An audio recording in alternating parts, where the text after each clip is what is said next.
The city was quiet, though never entirely silent.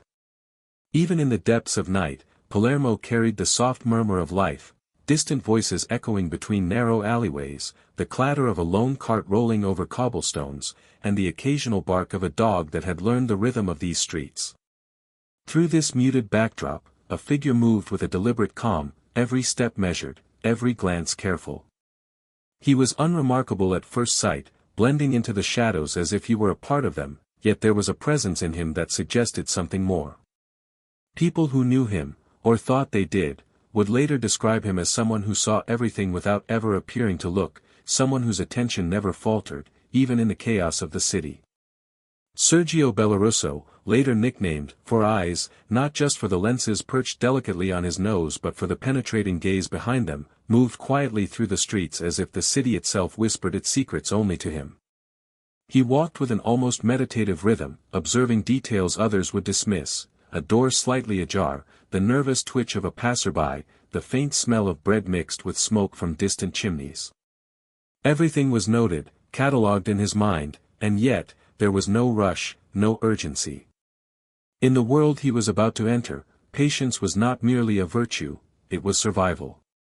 Even at this early stage in his life, long before the headlines and whispered rumors of his exploits would circulate in the underworld, Sergio possessed a certain calm intensity.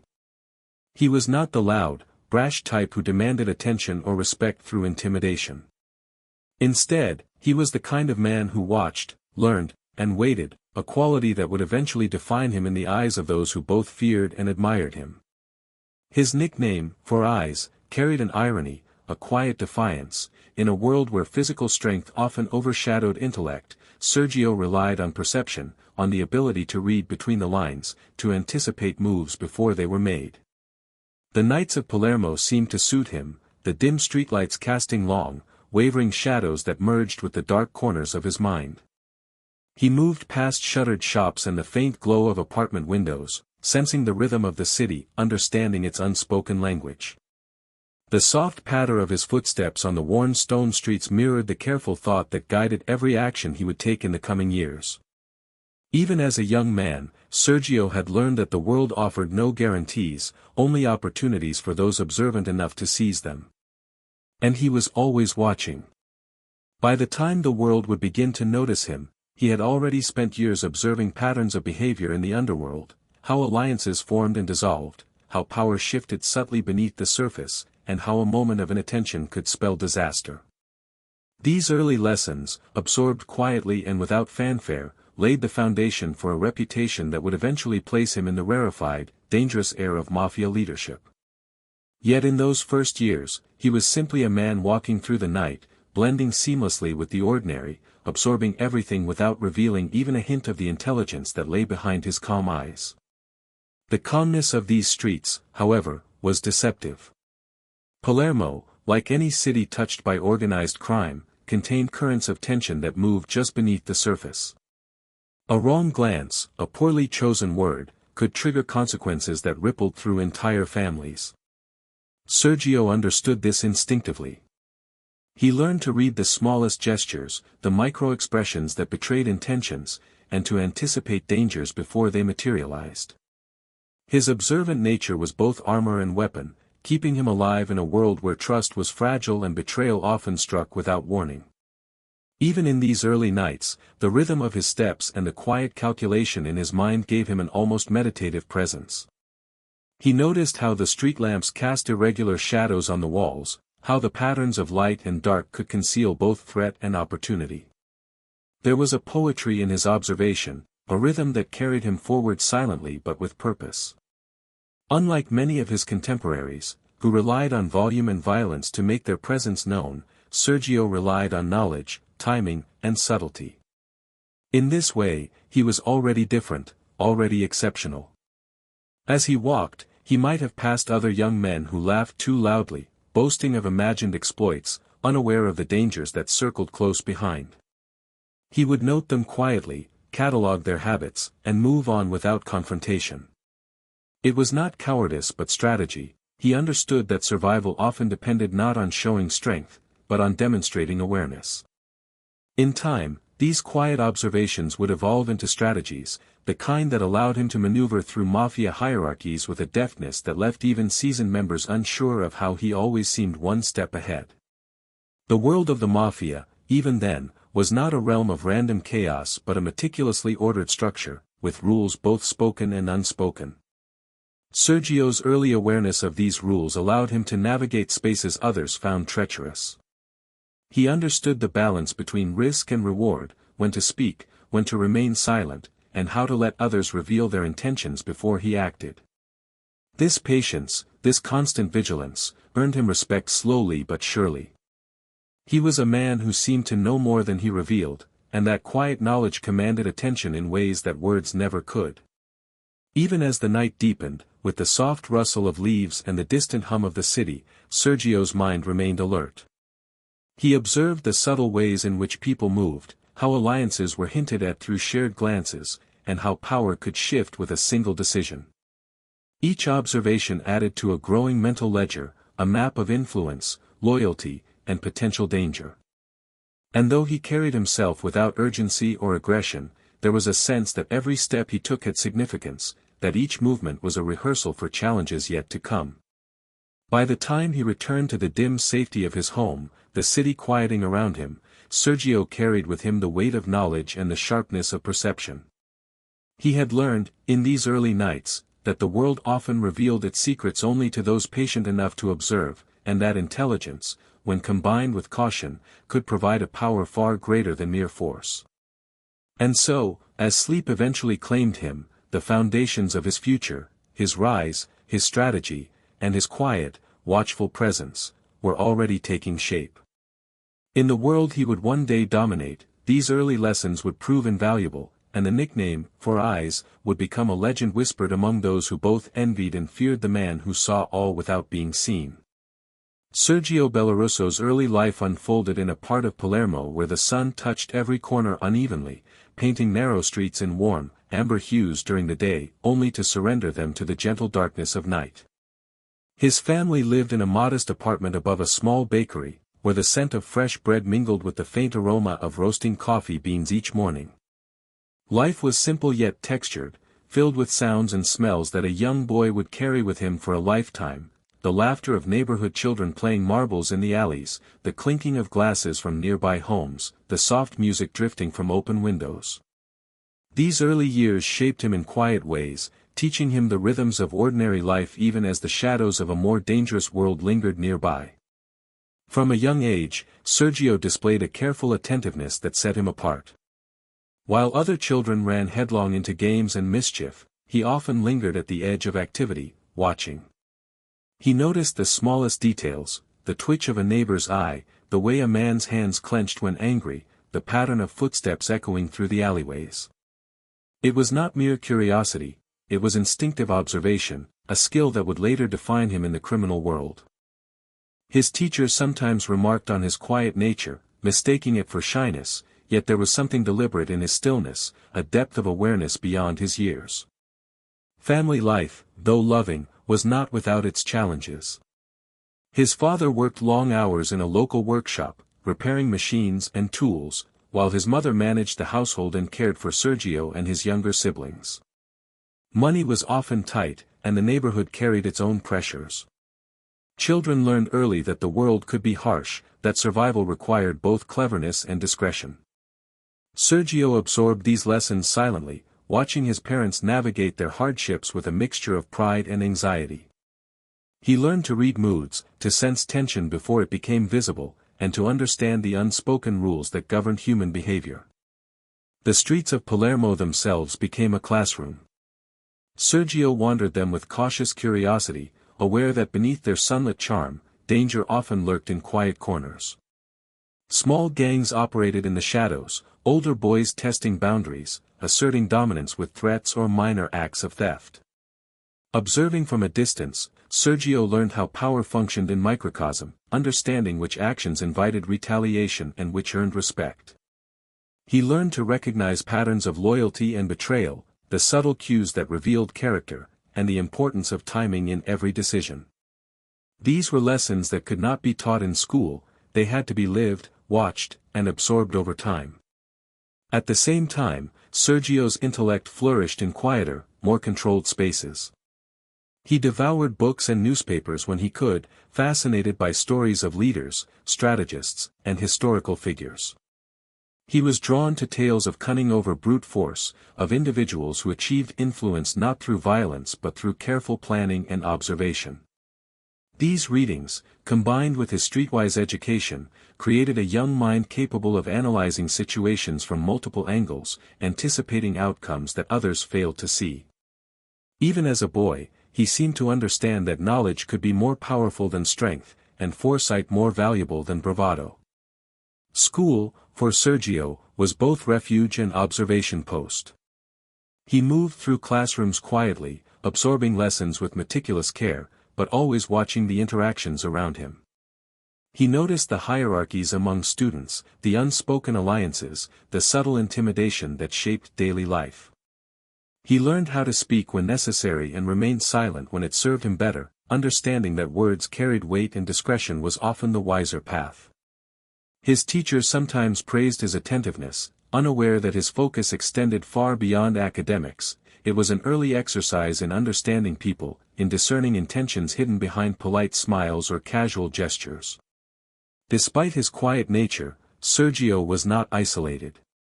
He formed a few carefully chosen friendships, people he could trust, though always measured in proximity.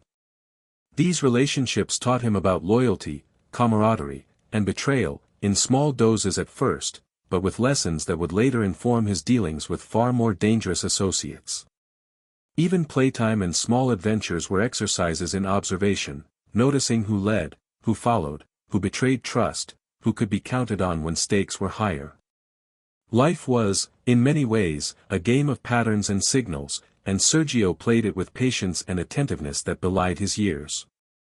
The neighborhood itself carried stories that shaped his imagination. Elderly men and women spoke in hushed tones about past feuds, about families who had risen and fallen, about secrets hidden in cellars and behind closed doors. Sergio listened, absorbing tales of strategy and survival, of respect earned and lost. These stories were not just entertainment, they were early lessons in human nature, in the consequences of choices made in shadowed rooms. He learned that history often repeated itself, that understanding past actions could illuminate the path forward. Every whispered anecdote, every warning shared by cautious neighbors, became a thread in the fabric of his growing awareness. Even within the safety of his home, Sergio's observational skills were honed. Family dinners were not merely meals, they were opportunities to watch interactions, to see how words and gestures carried meaning beyond their face value. He noted the subtleties of negotiation between his parents and the shopkeepers, the way his mother diffused tension or guided conversations with care.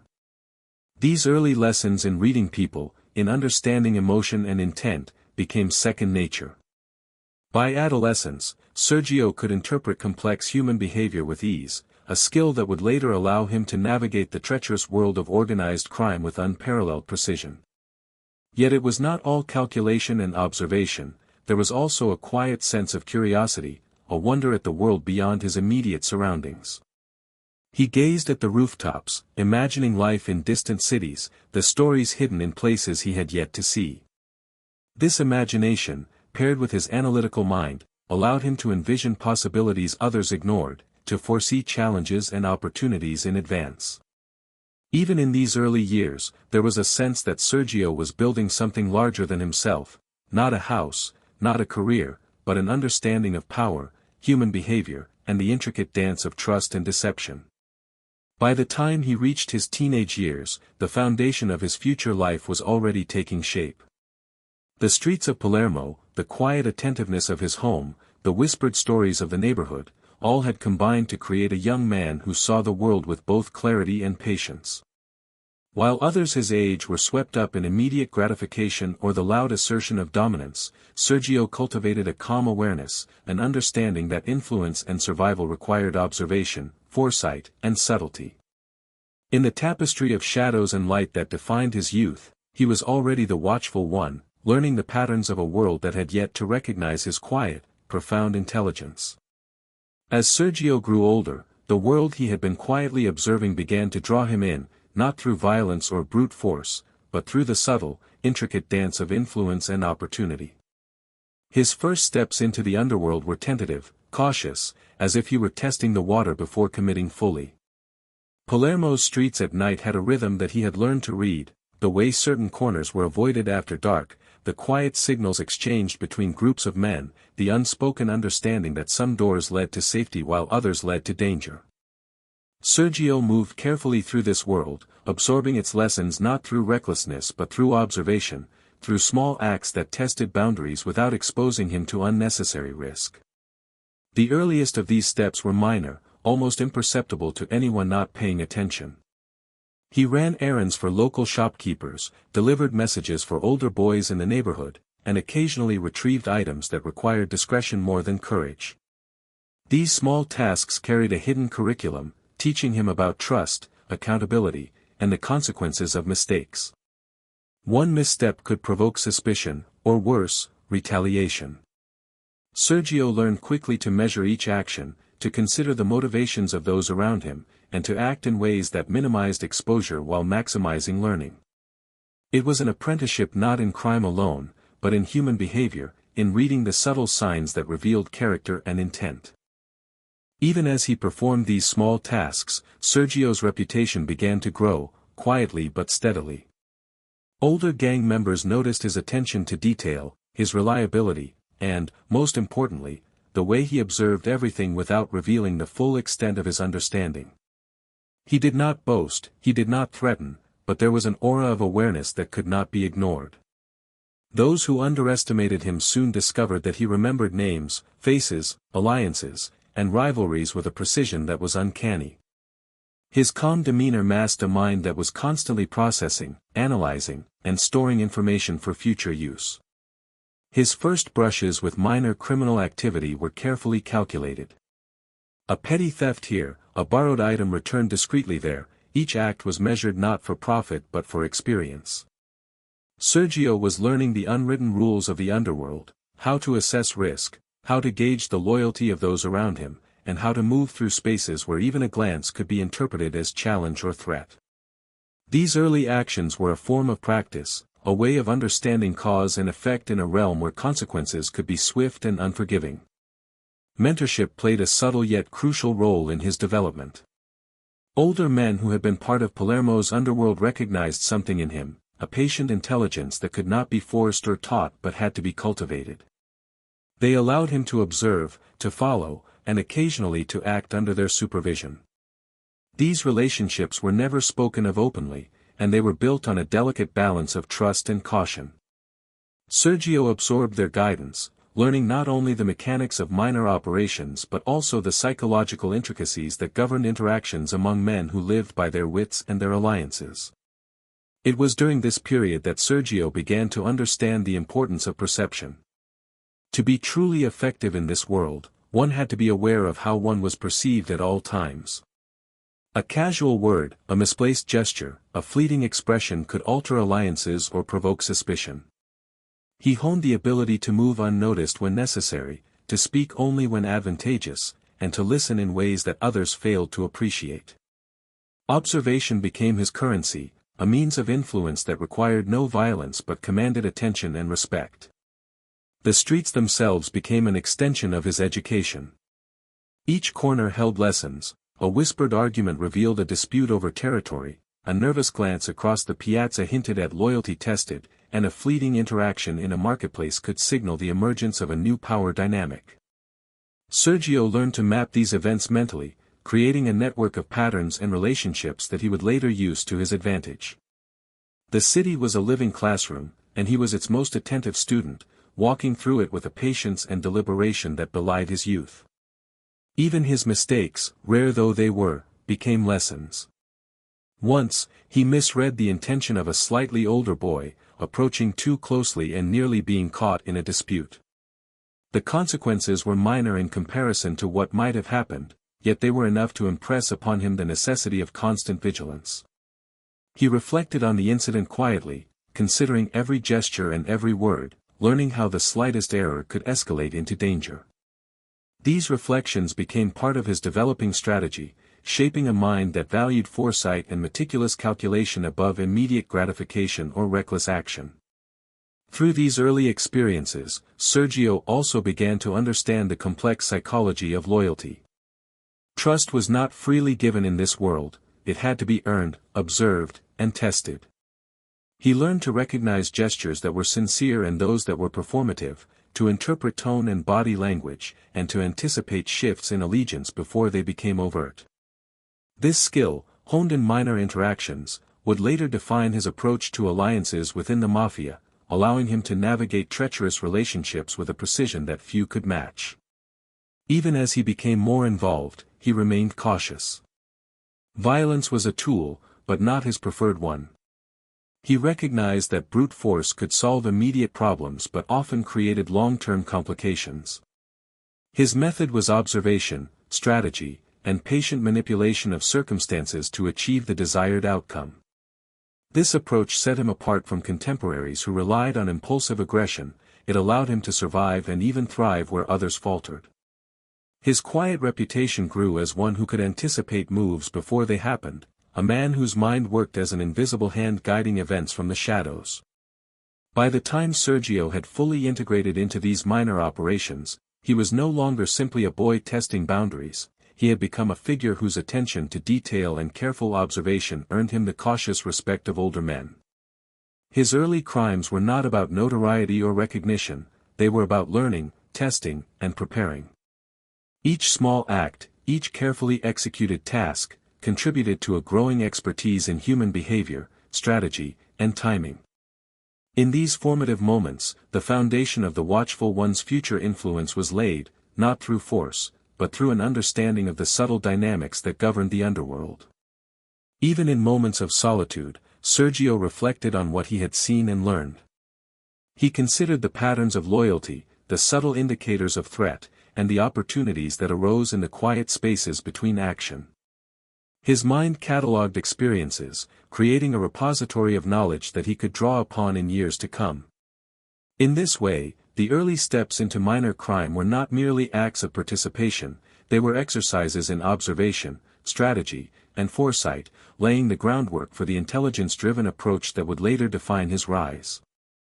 Through patience, observation, and careful engagement, Sergio Bellaruso took his first steps into the world he would one day navigate with exceptional skill.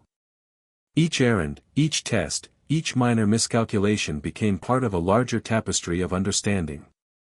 The young man who walked silently through Palermo's streets at night was learning not only to survive, but to anticipate, to influence, and to observe with a clarity that would mark him as extraordinary. It was the beginning of a journey where intelligence, strategy, and vigilance would prove more powerful than force, setting the stage for the Watchful One's eventual emergence as a figure of quiet yet formidable authority. The nickname, "For Eyes," followed Sergio Bellaruso quietly, almost like a shadow that lingered just behind him, unassuming yet impossible to ignore once its meaning became clear. It was a moniker that, on the surface, referred simply to the lenses perched on his nose, lenses that gave him a scholarly appearance and a sense of focus that many found disarming. But the name carried a deeper truth, one that would come to define him in the underworld. He had eyes not only for what was visible but for what others overlooked, an uncanny ability to perceive the intentions, weaknesses, and strengths of those around him. It was a nickname earned not through theatrics or self-promotion, but through countless hours of quiet observation and careful calculation, and it marked the beginning of a legend that would ripple quietly through Palermo's streets. Even in the early days of his involvement in minor criminal activity, Sergio's observation skills set him apart. While other young men sought to assert themselves through bravado, loud words, or impulsive actions, he measured every gesture, every glance, every whispered conversation. He could sit silently in a crowded room and emerge with a mental map of alliances, rivalries, and subtle shifts in power. This ability did not go unnoticed. Older members of the neighborhood, seasoned by years of navigating deception and danger, began to remark on the young man who seemed to see more than he should, who anticipated questions before they were asked, and who could, with a single look, convey understanding without speaking a word. It was this talent that earned him the affectionate yet cautious nickname. The lenses themselves, small and unassuming, became symbolic of his insight. Where others relied on muscle, intimidation, or noise to command attention, Sergio relied on observation and patience. His eyes, magnified by the glass, seemed to catch every detail, every subtle movement. He noticed the nervous tapping of a hand, the hesitation in a voice, the slight shift of weight that betrayed unspoken tension. These were small things, imperceptible to most, but to him, they were data, clues to understanding human behavior in a world where misreading a gesture could carry serious consequences. The nickname was, in a way, a recognition of this quiet genius, a shorthand for those who observed his abilities from afar. There was a psychological dimension to the moniker as well. For eyes suggested not only literal vision but a deeper form of awareness, a perception beyond what met the eye. People in Palermo's underworld, steeped in suspicion and wary of deception, learned quickly that Sergio's gaze was not casual. He did not merely look, he watched, analyzed, and stored what he saw. He had the patience to notice the patterns of human behavior, the subtle ways in which alliances shifted, and the small indicators that often preceded conflict. Over time, this ability became both a shield and a weapon, allowing him to navigate situations that would have overwhelmed others, and to act decisively when the moment was right. Interestingly, the nickname also carried a measure of irony. In a world where strength and intimidation often commanded immediate respect, Sergio's glasses and quiet demeanor might have suggested weakness or passivity to an untrained observer. Yet the men who understood him knew better. They recognized that intelligence and foresight could achieve what violence alone could not. The juxtaposition of the seemingly innocuous, for eyes, with his actual capabilities created an aura of unpredictability. Those who underestimated him based on appearances alone would soon learn that he was not to be dismissed lightly, and the nickname became a quiet warning, a subtle acknowledgement of his perceptive power. Sergio himself did not dwell on the nickname or its implications. He accepted it with a measured calm, aware of the perception it created without needing to actively cultivate it. He understood the utility of subtlety. A moniker like "For Eyes" allowed him to exist in the margins, to observe without provoking immediate attention, and to command influence indirectly. People began to speak of him in hushed tones, recounting small incidents where his foresight had altered the course of events, yet they never fully understood the extent of his strategy. The name became a kind of shorthand, a symbol of a mind always active, always attentive, yet never boastful. Early anecdotes helped cement the reputation. There was the time a disagreement between two local gangs threatened to spiral out of control. While others reacted with threats and displays of force, Sergio quietly took note of loyalties and weaknesses. When he finally spoke, his suggestions for resolving the conflict were precise, subtle, and entirely accurate. The result avoided unnecessary violence and earned him cautious respect from both sides. Such incidents were repeated over time, small in isolation but cumulatively powerful, establishing a foundation for his growing influence. Each act reinforced the idea that his eyes, literal and figurative, missed nothing. The nickname also shaped the way he was perceived socially. Allies and rivals alike began to consider him a man of patience, intelligence, and reliability. People were careful with him, aware that he noticed more than he revealed.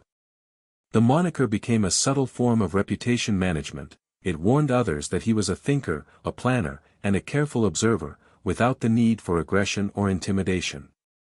In a world where perception often dictated opportunity, the simple designation of "For Eyes" provided an unspoken advantage, allowing him to move through dangerous spaces with a degree of safety unusual for someone so young. Even in moments of solitude, Sergio reflected on what the nickname meant and how it aligned with his growing understanding of the world. He realized that perception could be more powerful than action, that foresight could prevent conflict more effectively than intervention, and that intelligence could achieve influence without attracting unnecessary attention. In this way, the nickname was not just a label but a guiding principle, a reminder that careful observation and quiet understanding were often the keys to survival and eventual authority. As his reputation grew, the nickname followed him quietly through Palermo's streets, whispered in corners, acknowledged with subtle nods, and sometimes used to warn those who might challenge him. It became part of his identity, a bridge between his early life as an observant boy and his eventual role as a figure of strategy and influence in the underworld. It was both literal and symbolic, a testament to the power of attention, patience, and intelligence, and it would remain with him throughout his rise, a constant reminder of the value of seeing what others failed to notice. In the end, Four Eyes was more than a nickname. It was an emblem of Sergio Bellaruso's approach to life, crime, and survival, watchful, patient, deliberate, and always aware of the subtle forces shaping every interaction. It captured the essence of a young man whose perception would become his greatest asset, allowing him to navigate the dangerous, intricate world of Palermo's streets with a quiet, almost meditative mastery. The name was whispered not with mockery, but with a mixture of respect and caution, an acknowledgement of a mind that observed far more than it revealed, a mind that would shape the course of events in ways that few could foresee. As Sergio Bellaruso's presence in Palermo's underworld grew, so too did the challenges that tested his patience, intelligence, and careful observation. The first conflicts he faced were subtle, almost invisible to the casual observer, but to him they were lessons in strategy, timing, and human behavior. These were not open confrontations with guns drawn or fists swinging, they were quiet tests of loyalty, small rivalries simmering beneath polite conversation, and delicate negotiations where a single misstep could unravel months of careful effort. Sergio approached these early conflicts with a mind attuned to nuance, recognizing that survival in this world required as much subtlety as courage. The first confrontations often arose from misunderstandings or perceived slights. A merchant accused of breaking an agreement, a neighborhood boy overstepping boundaries, or even a whispered rumor could spark tension among local factions. Where others might respond with anger, Sergio observed. He watched how voices rose and fell, how eyes darted to measure reactions, and how body language betrayed intentions that words tried to conceal. These were the moments that honed his ability to read the room, to anticipate outcomes, and to navigate conflict without unnecessary exposure. He learned that power often rested not on the loudest voice but on the most perceptive mind. One particular early confrontation involved a dispute over territory, a patch of streets that several local gangs claimed as their own. The tension had been building quietly for weeks, with small provocations escalating subtly, almost invisibly. Sergio, still young but already shrewd, noticed the patterns, the timing of patrols, the subtle alliances forming behind closed doors, the hesitation of certain members when faced with the possibility of violence. Rather than rushing in, he chose observation, allowing events to unfold while mentally cataloging every action and reaction. By the time intervention was necessary, he understood the motivations of each participant and was able to propose a solution that diffused the immediate danger, earning the cautious respect of both sides without drawing attention to himself. These early conflicts also served as lessons in trust. Not everyone could be relied upon, and not every gesture of camaraderie was genuine. Sergio learned to distinguish between loyalty and performance, between words meant to deceive and those that carried truth. He noticed the subtle tells, a hesitation before agreement, a fleeting glance at a rival, a change in tone when discussing sensitive matters. Each observation added to his growing understanding of human behavior, teaching him how to anticipate betrayal before it occurred and how to position himself in a way that minimized risk. As these confrontations accumulated, Sergio developed a strategy that combined patience with precise action. He did not seek out conflict for the sake of proving himself, instead, he allowed challenges to reveal themselves, observing carefully before responding. When action was required, it was measured and deliberate. A word here, a suggestion there, a carefully placed gesture, all were calculated to achieve maximum effect with minimal exposure. In this way, even early rivalries reinforced his reputation as someone who could navigate the dangerous currents of Palermo's streets without succumbing to impulse or emotion. The quiet nature of his confrontations made them particularly effective. While others relied on noise and aggression, Sergio's approach was almost imperceptible. He could redirect tension, sway opinions, and influence outcomes without ever raising his voice. To those who witnessed the results, it seemed as though he possessed an innate understanding of people, a kind of sixth sense that allowed him to intervene at precisely the right moment. This subtlety became one of his defining traits, the hallmark of a mind that understood that true power often operated behind the scenes, unseen but profoundly effective. Even when faced with direct challenges, Sergio maintained his calm demeanor. A rival might attempt to provoke him, testing boundaries with veiled threats or aggressive posturing, but Sergio's response was never immediate or reactive. He studied the challenger, noting patterns of speech, posture, and eye contact, waiting for an opening that revealed genuine intentions. Only when he fully understood the dynamics did he act, and his interventions were always measured, designed to achieve objectives without unnecessary exposure. This patience, though invisible to many, established him as someone whose judgment could be trusted, someone who could assess a situation with clarity and precision. These early confrontations also revealed the importance of timing. A word spoken too soon or too late could escalate a minor dispute into a violent encounter. Sergio learned to wait for the exact moment when intervention would be most effective, when alliances could be influenced, and when outcomes could be controlled with minimal risk. He developed an almost instinctive sense of rhythm, an ability to perceive the flow of events and insert himself at the point of maximum impact. This skill, honed through countless small conflicts, would later become essential in his navigation of larger, more dangerous challenges within the mafia. Another lesson came from the need for subtle negotiation. Many of his early conflicts required him to act as a mediator, balancing competing interests and ensuring that no one felt completely slighted. These moments demanded empathy, insight, and a careful reading of human emotion. Sergio learned how to phrase suggestions, how to frame outcomes as mutually beneficial, and how to create the appearance of fairness even when he held the advantage. Through these experiences, he developed a reputation as someone who could resolve tensions quietly and effectively, enhancing his influence without ever appearing domineering. Even the smallest victories in these early confrontations reinforced his approach. A disagreement resolved without violence, a tense situation diffused by a well-chosen word, or a subtle insight into someone's intentions, all contributed to the growing aura of the Watchful One. People began to recognize that Sergio's attentiveness was not mere observation but a form of power in itself. The nickname, "Four Eyes," took on additional weight, signifying not only his literal vision but his remarkable ability to perceive truths hidden beneath the surface, to act decisively when the moment required it, and to navigate the precarious world of Palermo's streets with intelligence and care. Through these experiences, Sergio's understanding of conflict evolved. He realized that confrontations were rarely about the immediate challenge alone, they were tests of perception, strategy, and patience. By observing closely, anticipating reactions, and acting with precision, he could turn potential threats into opportunities, building influence quietly but steadily. His early rivalries became the foundation for a more sophisticated understanding of power, loyalty, and the subtle interplay of human behavior that would define his later life. By the time Sergio reached the end of these formative years, he had already established himself as a man who could navigate conflicts with skill and subtlety.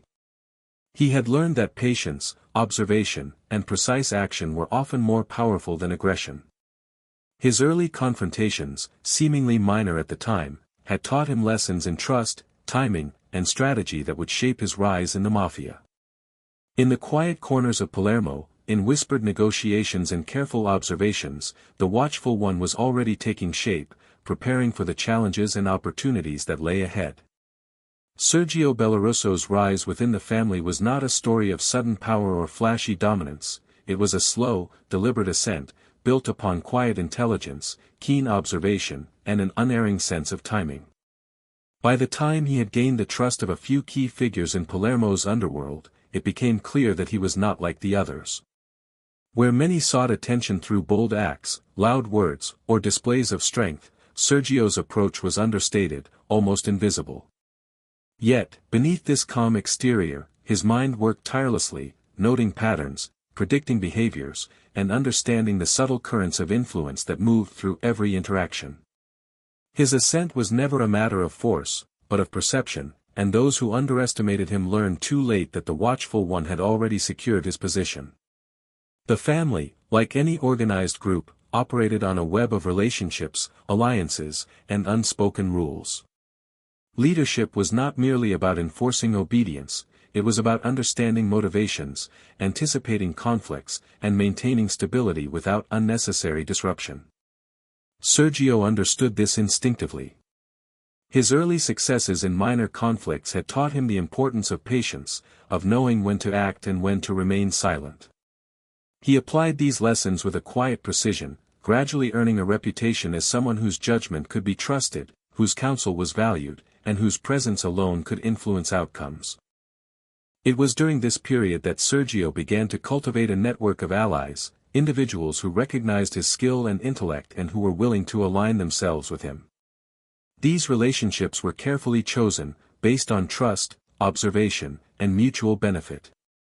He did not seek to dominate through fear or intimidation, instead, he earned respect by demonstrating insight, discretion, and reliability. Over time, these alliances became a subtle but powerful force within the family, extending his influence in ways that were nearly invisible to those who relied solely on displays of force or authority. Sergio's methods were deliberate, almost surgical in their precision. In meetings, he would listen more than he spoke, absorbing information from the words spoken and the unspoken gestures around him. A flicker of doubt in a subordinate's eye, a hesitation in an ally's voice, the subtle tension in a rival's posture, all were catalogued and analyzed. This attention to detail allowed him to anticipate outcomes and subtly guide discussions, shaping decisions without ever appearing to assert dominance. His influence grew quietly, the kind of authority that is felt rather than announced, and it became increasingly clear that he was a figure to be reckoned with, even by those higher in the hierarchy. As his influence expanded, Sergio also began to take on responsibilities that tested his strategic abilities. He was tasked with overseeing certain operations, mediating disputes, and ensuring that delicate agreements were maintained. Each assignment required a combination of diplomacy, foresight, and careful monitoring, all of which played to his strengths. Where others might have relied on intimidation or brute force, Sergio relied on subtlety and observation. He learned how to balance risk with reward, how to leverage information without revealing too much, and how to maneuver in spaces where a single misstep could have far-reaching consequences. One of the key aspects of Sergio's rise was his ability to blend humility with quiet authority. He never demanded recognition, nor did he flaunt his intelligence. Instead, he allowed his actions to speak for themselves, letting others witness the results of his careful planning and insight.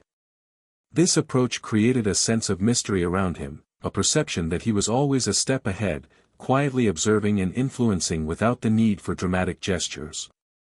People began to speak of him in whispers, noting his ability to anticipate problems, navigate delicate situations, and maintain balance in an environment fraught with tension. Even as he rose, Sergio remained acutely aware of the dangers surrounding him. Power within the family was never absolute, and alliances were fragile.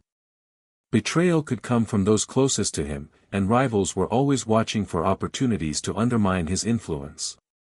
He approached each interaction with careful consideration, weighing the potential consequences of every word and action. His patience and foresight became his armor, allowing him to operate effectively even in the midst of uncertainty and risk.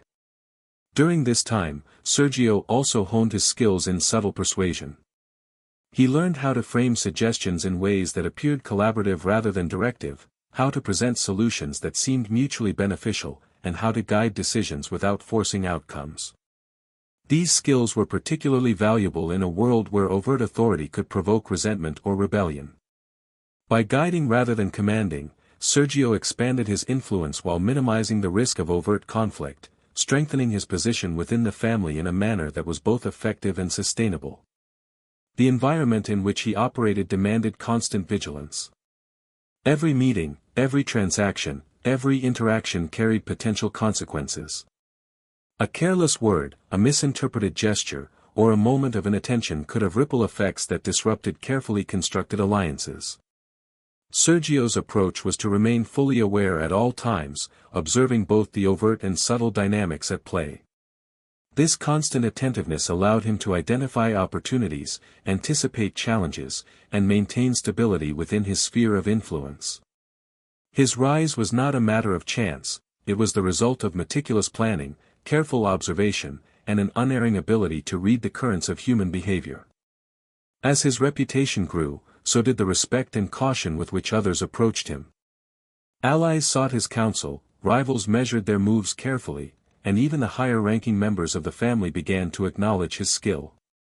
The quiet, deliberate authority that characterized Sergio's rise made him a figure of subtle power, one whose influence extended beyond immediate visibility.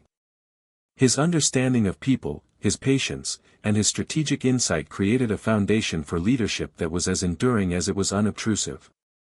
In these years, Sergio Bellaruso transformed from a careful observer into a key figure within the family, someone whose judgment was valued, whose presence commanded respect, and whose foresight shaped decisions long before they were acted upon. His rise was not sudden, nor was it marked by ostentation. Instead, it was a gradual accumulation of influence, earned through careful observation, strategic alliances, and the patient application of intelligence. By the time he reached the pinnacle of this stage of his career, he had become the watchful one in both reputation and reality, a man who wielded power not through fear, but through awareness, insight, and quiet authority, shaping the family's trajectory in ways that were subtle, profound, and lasting.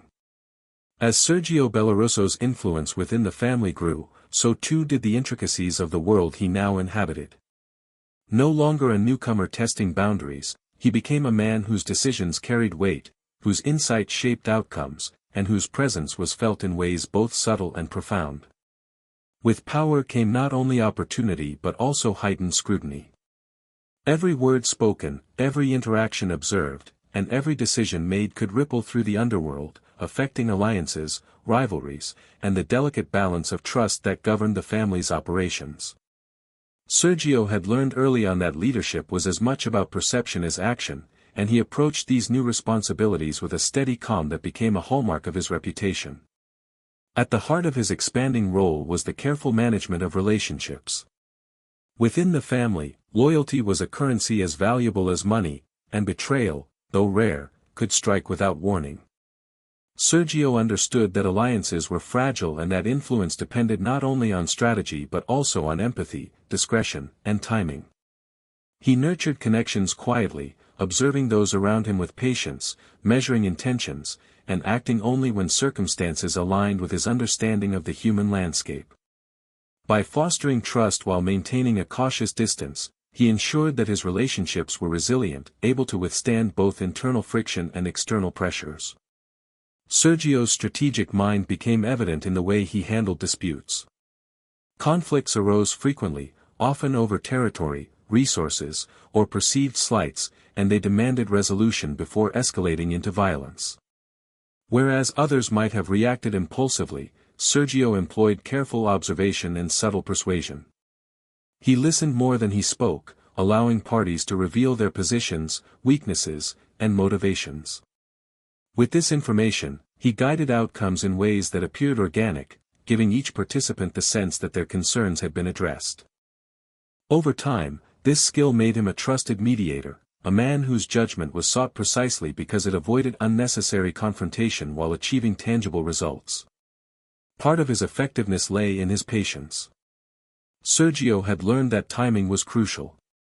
Intervene too early, and the situation could worsen; wait too long, and an opportunity might be lost.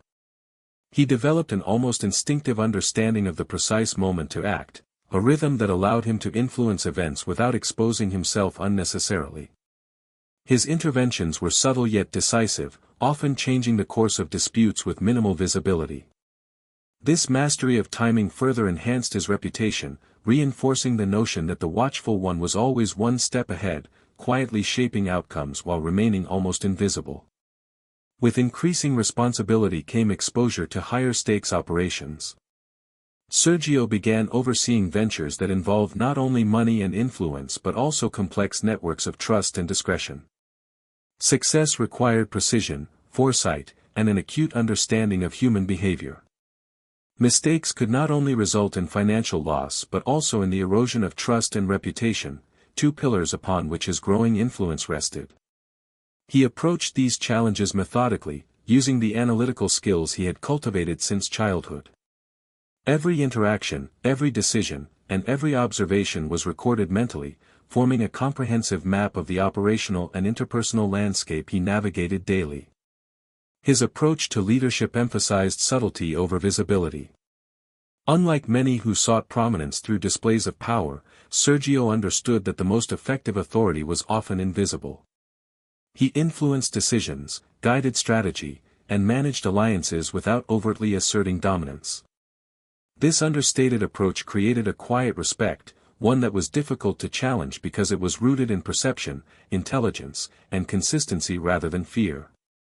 People came to recognize that while Sergio might not be the loudest voice in the room, his judgment carried weight, and his insights were rarely mistaken. As he assumed greater authority, he also became increasingly aware of the undercurrents of paranoia that accompanied influence in the mafia.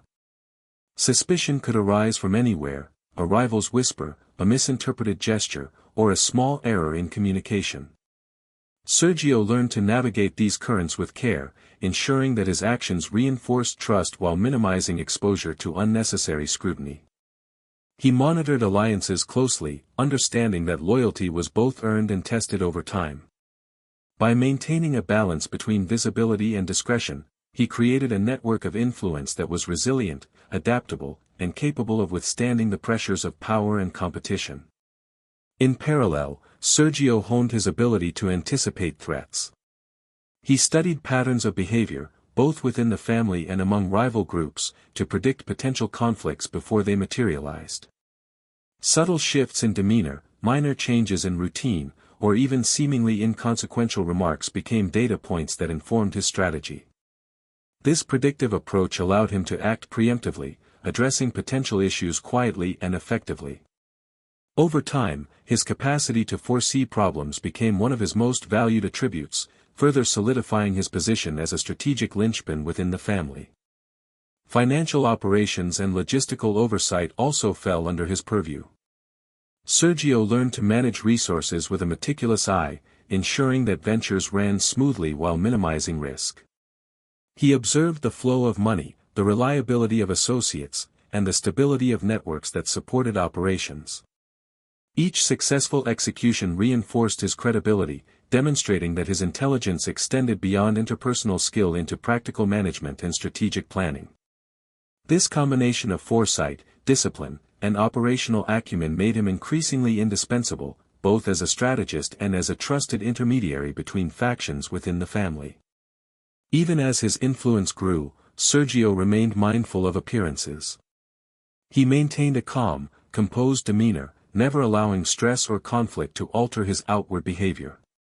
This consistency reinforced his reputation as the watchful one, a man whose steady presence provided reassurance in a world defined by volatility and danger. Allies knew that they could rely on him for measured judgment, rivals recognized his insight as formidable, and superiors came to value his counsel as essential to maintaining the delicate balance of power. Perhaps most importantly, Sergio cultivated patience and long-term thinking. He understood that influence was not achieved overnight and that every action had consequences that might only become apparent later.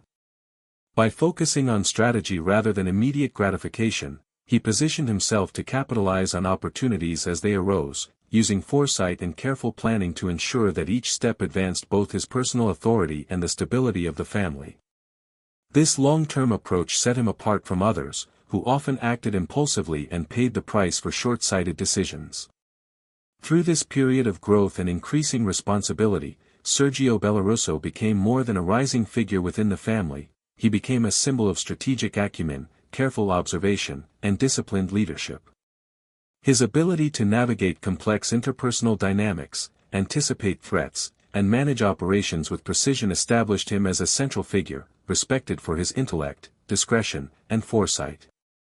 The watchful one's influence was subtle but pervasive, shaping outcomes in ways that were felt more than seen, ensuring that his ascent was both steady and enduring. By the end of this stage in his life, Sergio had transformed from an observant youth into a strategic force within the family. He had learned to balance authority with humility, patience with decisive action, and observation with intervention. His reputation as "for eyes" carried not only the weight of perception but the reality of insight, influence, and unerring judgment. He was no longer simply a man moving cautiously through Palermo's streets, he was a pivotal figure, quietly shaping the world around him, ready to face the greater challenges and opportunities that lay ahead. The inner workings of the Decenzo family moved with a quiet complexity that most outsiders never understood, and even many insiders only sensed without fully grasping. For Sergio Bellaruso, whose life had been defined by careful watchfulness, these internal dynamics were not just background noise, they were the heartbeat of the world he had chosen to enter. By 1983, he had risen far enough within the organization to be present in rooms where loyalties were tested, alliances were whispered into existence, and decisions made by men with calm voices carried consequences that stretched across boroughs. He listened more than he spoke, as always, but what he heard now carried a weight that could bend a man's future if he wasn't careful. The Decenzo family projected an image of unity to the outside world. Their businesses ran smoothly, their members appeared disciplined, and their operations seemed insulated from the chaos that plagued other crime families. But beneath that polished surface lived a web of rivalries, ambitions, and decades-old grudges wrapped in polite greetings and forced smiles.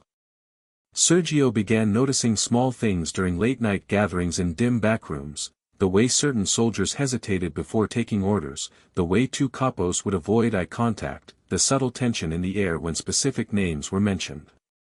These were the cracks that told the true story. Old man Decenzo, the elusive boss who rarely emerged, relied heavily on a hierarchical chain of capos to keep the family's operations running. Some were old-school men who valued quiet discipline, while others were younger, ambitious figures eager to push boundaries. Sergio quickly realized that Marco Spidali, the capo he served under, was caught in the middle of a slow internal struggle. Marco's crew had influence, money, and manpower, but he lacked the full loyalty of the older generation. And Sergio could see why. Marco often acted with impatience, eager to take risks that others felt were unnecessary. It was a temperament that made the older capos nervous, even as they pretended to respect him. Sergio observed that meetings no longer carried the smooth flow they once had. Conversations trailed off. Plans were questioned. Fingers tapped tables for a little too long. And above all, certain people had started watching Sergio himself more closely. Not necessarily with hostility, but with curiosity. Who was this quiet, bespectacled man Marco trusted so deeply? Why did Marco ask for his opinions? Why did he let him sit in on conversations that most young associates would never be allowed to hear? Respect and suspicion often came as a pair in this world, and Sergio felt both settling around him like a fog. What unsettled him most was noticing that certain pieces of information were being withheld from Marco's crew. Details about shipments, deals, and negotiations were suddenly discussed in smaller circles.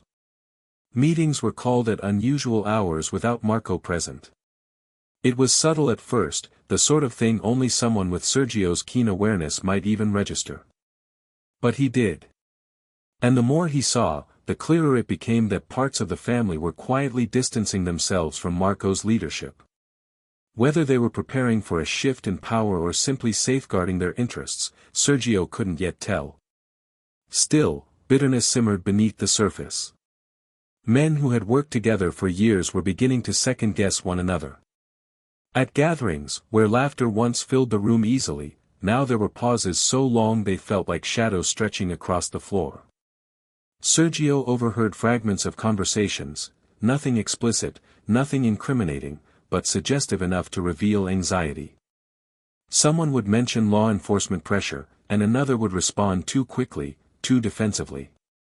Someone else would bring up the need for new leadership styles, in modern times, only for the comment to be met with carefully neutral expressions. And there was Bruno Calderini, the enforcer who had distrusted Sergio from the beginning. Bruno's demeanor grew colder, his comments sharper. Sergio noticed Bruno's eyes following him in social clubs, assessing, judging. It was clear Bruno believed that Marco favored Sergio too heavily, using him almost as a strategist. In a world where muscle traditionally outranked intellect, Sergio's role was unusual, and unusual roles bred resentment. Some nights, Sergio could practically feel the weight of Bruno's disapproval pressing against the back of his neck as he reviewed notes or maps for upcoming operations. Yet Sergio stayed quiet. That was his way. He watched the subtle reordering of power like a man watching waves shift before a storm. He began recognizing which capos carried ambition in their eyes, which ones aligned themselves with the older traditions, and which ones were waiting for someone to make a mistake so they could seize an opportunity. It became clear that the family's apparent unity was little more than a thin thread stretched across too many competing interests. Still, despite the rising tension, the atmosphere held a strange calmness, the kind that comes before something breaks. Meetings continued. Decisions were made. Business went on. The streets remained busy with the family's operations. But underneath that surface, Sergio sensed something cold and quiet forming, a fracture that could split into something dangerous. For a man like him, who survived through careful observation, these changes were as loud as alarm bells. And though he rarely spoke about what he noticed, he carried every detail like a piece of a puzzle he was slowly assembling. Every shift in tone, every unexplained absence, every flicker of unease in a room full of hardened men, Sergio saw all of it. And he understood that he was no longer just navigating criminal life. He was navigating a battlefield made of whispers, pride, and old wounds. He also understood something far more unsettling. In families like the Dickenzos, internal politics were often more dangerous than any enemy outside. And Sergio, whether he meant to or not, had become part of the story forming in those shadows. The stretch between 1982 and early 1983 became known among the Dickenzo men as the Year of Troubles, though no one ever called it that out loud. It was the kind of phrase spoken only in hindsight, whispered years later in dim bars when old soldiers reminisced about the slow unraveling of an empire they once believed untouchable. At the time, though, the changes came quietly, almost politely, as if danger had decided to slip in through the side door rather than kick it open. But to someone as observant as Sergio, for eyes, Bellaruso, the subtlety made it even more alarming. Soft footsteps were often more dangerous than loud ones. Law enforcement had grown patient over the years, studying the Dickenzo family's routines, gathering scraps of information, building cases brick by brick. Wiretaps were becoming more advanced, surveillance more persistent, agents more coordinated. The first sign of tightening pressure came when two small gambling dens in Gravesend were raided within a week of each other. Normally, these operations ran under the radar. They were modest rooms, folding tables, battered chairs, smoke-filled air, tired men playing cards deep into the night. But the raids were swift and precise, as if someone had provided a map. The arrests themselves didn't shake the family, small busts were part of the business. What unsettled them was how accurately the timing matched their busiest nights. A few weeks later, a warehouse tied to one of the family's trucking fronts was searched. The authorities didn't find anything significant, but again the timing was unusual. Someone seemed to know where to strike and when. The older members dismissed these incidents as coincidences, or the result of sloppy work by lower-level associates. But younger soldiers, the ones who spent more time on the streets, exchanged uneasy glances. Rumors traveled fast, even when no one wanted to give them a voice. For Sergio, the tension wasn't in the events themselves, it was in the way people reacted to them. In social clubs, he noticed conversations halting mid-sentence when certain names came up. Men leaned closer when they spoke, lowering their voices until their words were barely more than breaths. The jukeboxes still played old love songs, the card game still continued, but underneath the normal sounds was an undercurrent of anxiety, like a low hum you only noticed when the room grew quiet. Meetings grew longer, stretching late into the night. Maps were spread across tables, markers circling areas that needed extra protection or immediate restructuring. Sergio was often present, standing in a corner or sitting quietly beside Marco Spidali, absorbing everything. His role wasn't to speak, Marco rarely asked for his input publicly. But afterwards, in private, the capo would question him, "What did you notice? Did anyone seem nervous? Did anyone avoid eye contact?" Sergio answered carefully, offering observations rather than judgments. In a climate like this, even the slightest accusation could ignite something irreversible. It wasn't long before paranoia began weaving itself through daily operations. Men started switching cars twice a day. They checked for tails more often. Routine deliveries were suddenly accompanied by extra escorts. Even the older capos, the ones who prided themselves on composure, seemed more alert. They avoided sitting with their backs to doors. They scanned faces at gatherings for any sign of unfamiliarity. In a world where trust had always been conditional, the conditions tightened even further. One chilling moment came when a soldier named Rocco simply disappeared. No warning, no farewell, he was there one day, gone the next. His last known sighting was near the docks, meeting someone whose identity couldn't be confirmed. At first, the family assumed he'd been picked up by law enforcement. But no arrest record surfaced. No charges were filed. He had simply evaporated. And in this world, vanishing without a trace was far more suspicious than being caught. The news deepened the tension that already sat heavy in the air. People whispered that maybe someone inside the family had turned informant. Others believed the authorities had become better at hiding their sources. Some wondered if an internal rivalry was being played out behind closed doors. But no one said any of this aloud in front of Marco, whose temper was short during those months. He snapped faster, paced more often, and smoked twice as much. The pressure exposed parts of his personality that made older members uneasy, his frustration, his impulsivity, his hunger to prove himself stronger than adversity. Sergio watched all of this with a quiet dread that felt heavier each day. His mind pieced together the puzzle slowly, analyzing small details that everyone else seemed too distracted to notice. He realized that the pressure wasn't only coming from outside forces. The family was fracturing from within. Some capos saw federal pressure as an opportunity to shift the internal balance of power. Others seemed more concerned with self-preservation than with unity. And in the middle of this fragile landscape stood Marco, trying to maintain control through force of will rather than strategy. The winter of 1983 brought long nights of cold wind sweeping through Brooklyn's narrow streets. The social clubs felt less warm, less safe. Even laughter seemed restrained, the kind that carried tension beneath the surface. Sergio found himself sleeping lightly, waking at small sounds, car doors closing, distant footsteps, a phone ringing late at night. He understood that their world had entered a phase where any wrong move, any careless word, could become the spark for something far bigger. Yet despite the unease, business never stopped completely. Money still flowed. Deals were still made. The family still projected strength outwardly. But those who paid attention, like Sergio, could feel the shift. The air itself seemed charged with the awareness that something was coming, a divide, a betrayal, or a collapse.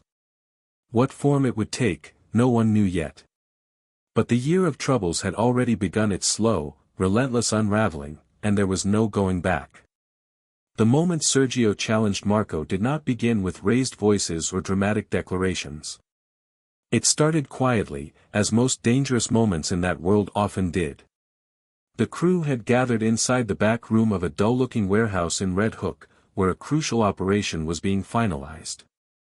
The room smelled faintly of gasoline and damp concrete, the air chilled by early spring winds slipping through cracks in the metal siding. A single bulb hung overhead, flickering occasionally as if nervous about the tension building below it. Men huddled around a table, maps, notes, and cash spread out like pieces of a fragile puzzle. And at the head of that table stood Marco Spidali, gesturing sharply as he outlined the plan. Marco's voice carried the authority he demanded rather than naturally received. He spoke quickly, eager to push forward with a risky operation that promised significant money but carried equally significant exposure. The crew listened in silence, though their expressions revealed mixtures of doubt and fatigue. Not one of them dared interrupt him. Marco was unpredictable lately, snapping at even minor questions. But Sergio had been studying the plan all evening, and something about it simply didn't fit. The timing was too tight, the location too exposed, and the movements too predictable. He could almost feel the flaws like cold drafts brushing against his skin. Marco finished outlining the route and looked around the table, waiting for acknowledgement. The men nodded one by one, each offering small affirmations they didn't truly feel. Then his eyes fell on Sergio. "You got everything?" Marco asked, his tone carrying an edge that suggested the only acceptable answer was yes. For a moment, Sergio considered staying silent. The safest path in that room was obedience. But he also knew what obedience could cost. A flawed operation could get men killed, or worse, draw the attention of law enforcement at a time when the family was already under immense pressure. He swallowed quietly, feeling the shift in the room as he prepared to speak. "I think there's something we need to reconsider," Sergio said in a calm, steady voice. The entire room seemed to pause. Chairs stopped creaking, footsteps halted, and even the bulb overhead appeared to dim for half a heartbeat. Men exchanged quick glances. Interrupting Marco was rare. Challenging him was unthinkable. Marco's eyes narrowed. "What part?" he asked softly, too softly.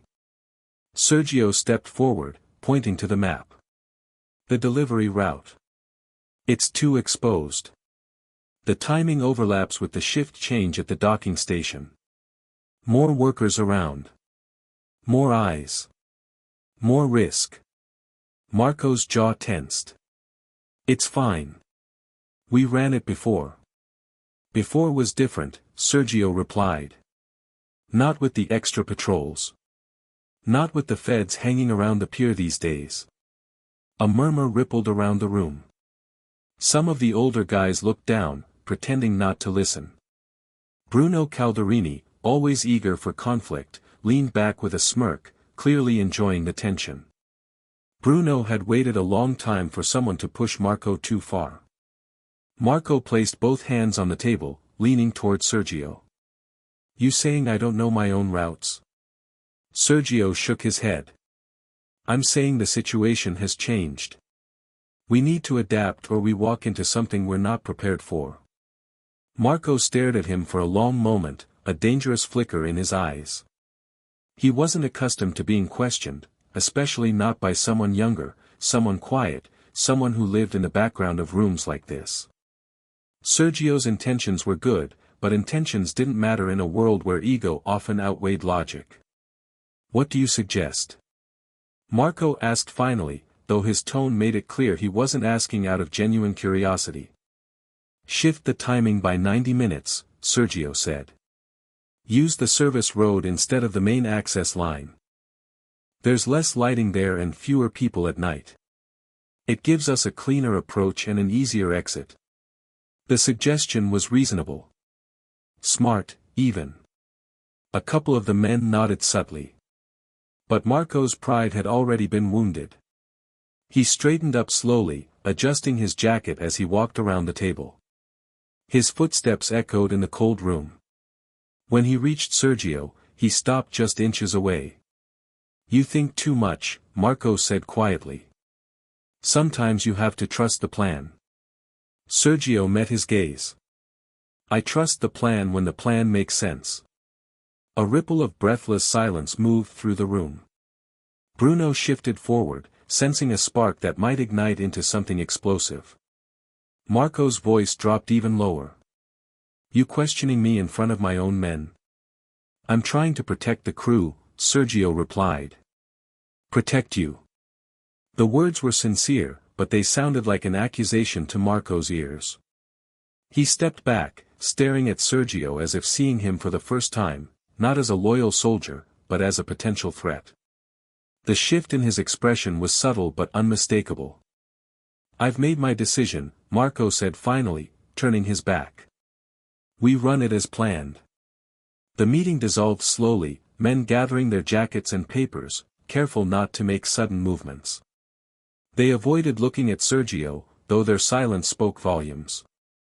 Some agreed with him. Others feared the consequences of his boldness. But all of them knew the dynamic had shifted. As they exited the warehouse, Bruno brushed past Sergio, leaning close enough for Sergio to smell the faint scent of mint on his breath. "Bold move," he whispered with a grin, "but stupid."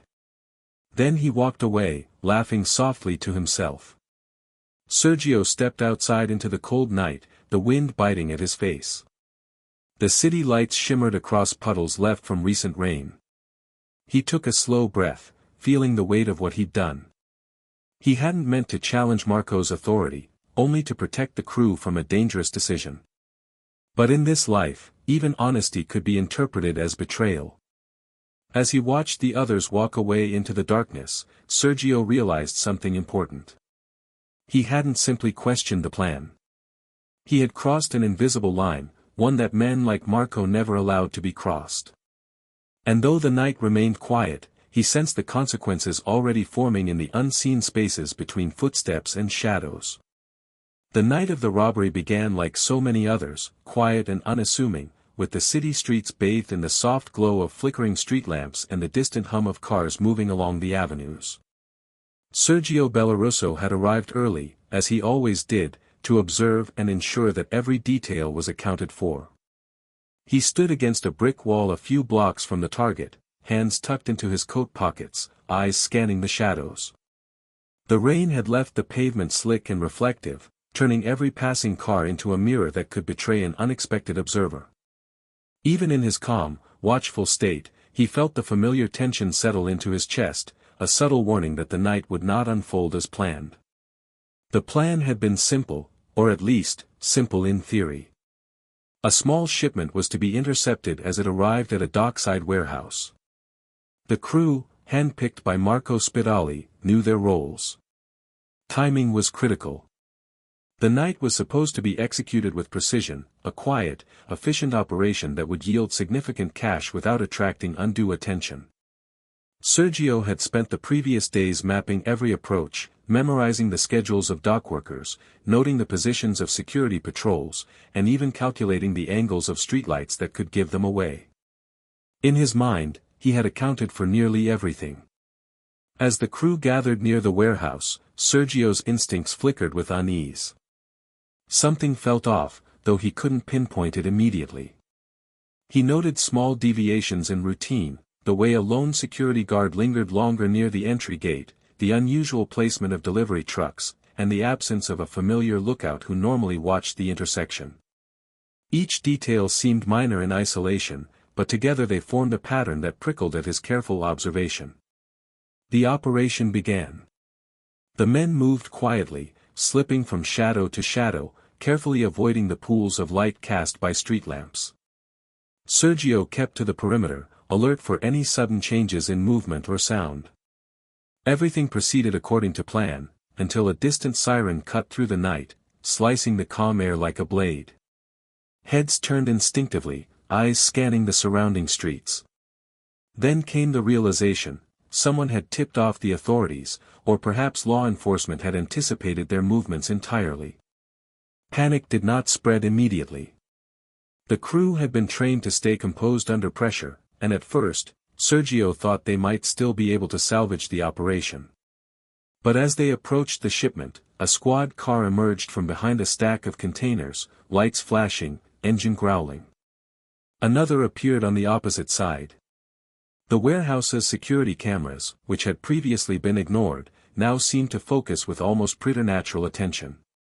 What had been a quiet interception was rapidly turning into a trap. Sergio's mind raced through options, assessing exits, alternative routes, and contingencies. He could see men freezing in place, some gripping weapons tighter, others instinctively retreating. Marco barked orders, trying to rally the crew, but the initial shock had already disrupted the flow.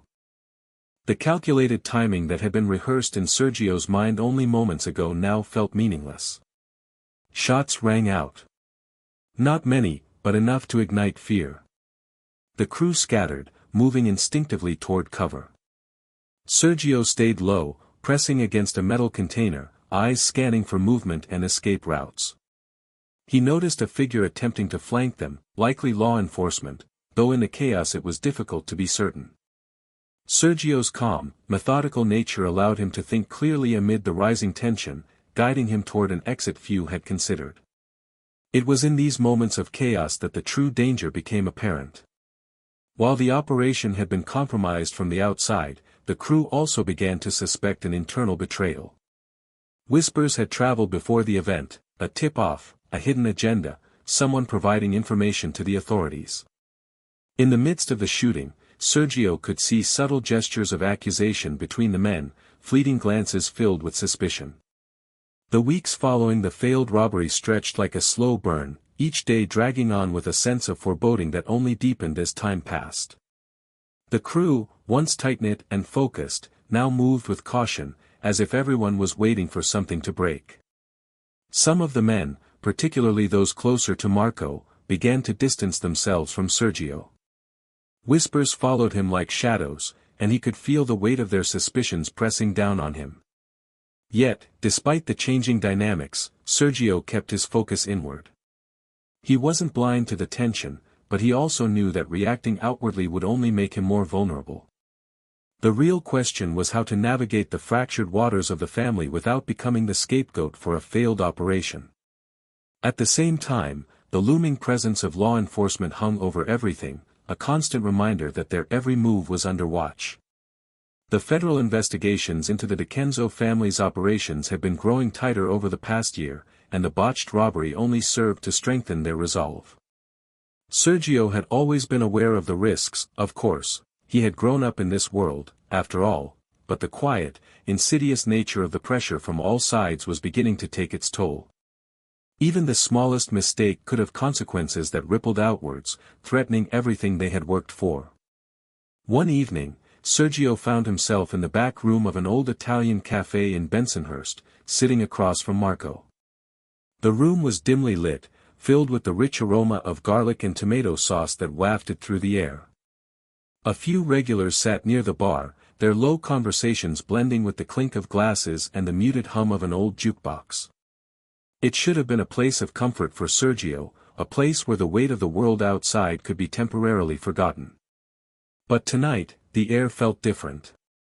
There was a distance between him and Marco, an unspoken tension that neither man was ready to acknowledge openly. Marco leaned back in his chair, swirling a glass of wine between his fingers, his eyes narrowing slightly as he regarded Sergio.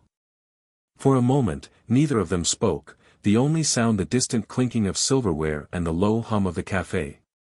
Sergio knew this was a delicate moment, a moment that could either solidify his place within the family or push him further into suspicion. "You've been quiet lately," Marco finally said, his tone calm but carrying an underlying sharpness. "Too quiet, for my liking." Sergio didn't respond immediately. He let the words linger, sensing the weight behind them. Marco wasn't the type to waste words on small talk, there was always a purpose behind every sentence he uttered. "I've been watching, Marco," Sergio said finally, his voice measured. "Watching what's happening. The men are nervous. They're talking behind your back." Marco's eyes flicked up, the sharpness in his gaze cutting through the air like a knife.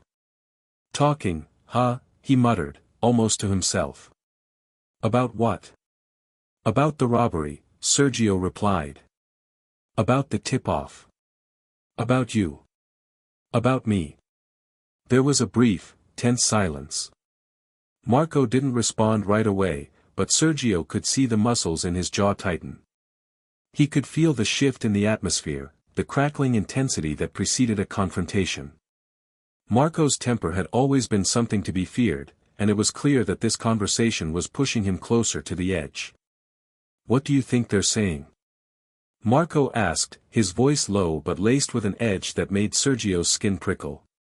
"Does it matter what they're saying?" Sergio countered, his tone just as cold. "What matters is what we do about it. What matters is that we don't let this mess up everything we've built."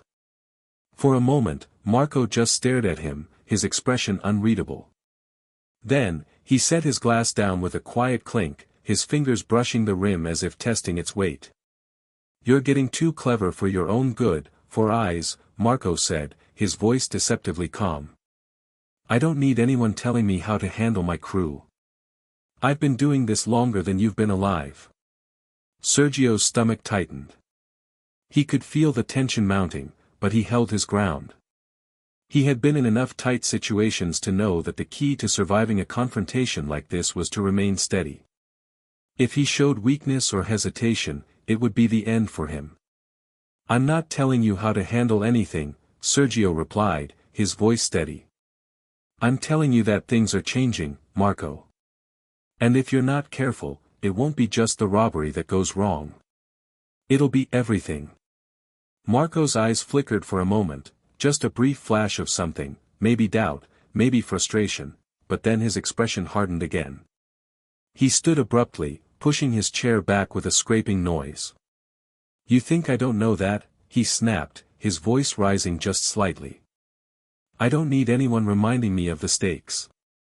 Sergio stood as well, meeting Marco's gaze directly. Then stop pretending everything's fine. People are losing faith. The men don't trust each other. They don't trust you. There was a long silence, both men locked in a quiet battle of wills. Sergio could feel the weight of the moment pressing in on him, but he refused to back down.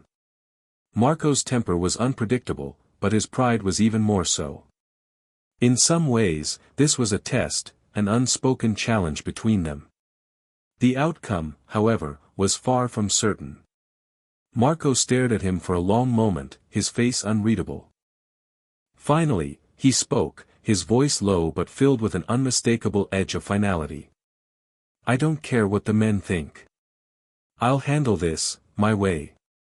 And with that, Marco turned and walked toward the door, leaving Sergio standing there, alone in the dimly lit cafe. The silence that followed felt oppressive, like the air had thickened with the weight of unspoken tension. Sergio remained still for a few moments, letting the reality of the situation sink in. As he stepped out of the cafe into the cool night air, Sergio knew that something had irrevocably shifted between him and Marco. The facade of loyalty that had once held them together had begun to crack, revealing the underlying fractures that were now growing wider with each passing day. For the first time in a long time, Sergio felt a deep sense of uncertainty. He had always been the one to observe, to listen, to stay in the background, but now, he found himself at the center of a storm that he couldn't control. Whatever happened next, he knew it would be a turning point. The path ahead was uncertain, but one thing was clear, the family was on the brink of change, and Sergio Bellaruso was no longer just a bystander. He was a key player in whatever came next. In the days that followed the conversation in the cafe, the rift between Marco and Sergio deepened. It wasn't overt, at least not at first. On the surface, everything seemed normal, business continued, the operations rolled forward, but beneath it all, an undercurrent of distrust simmered.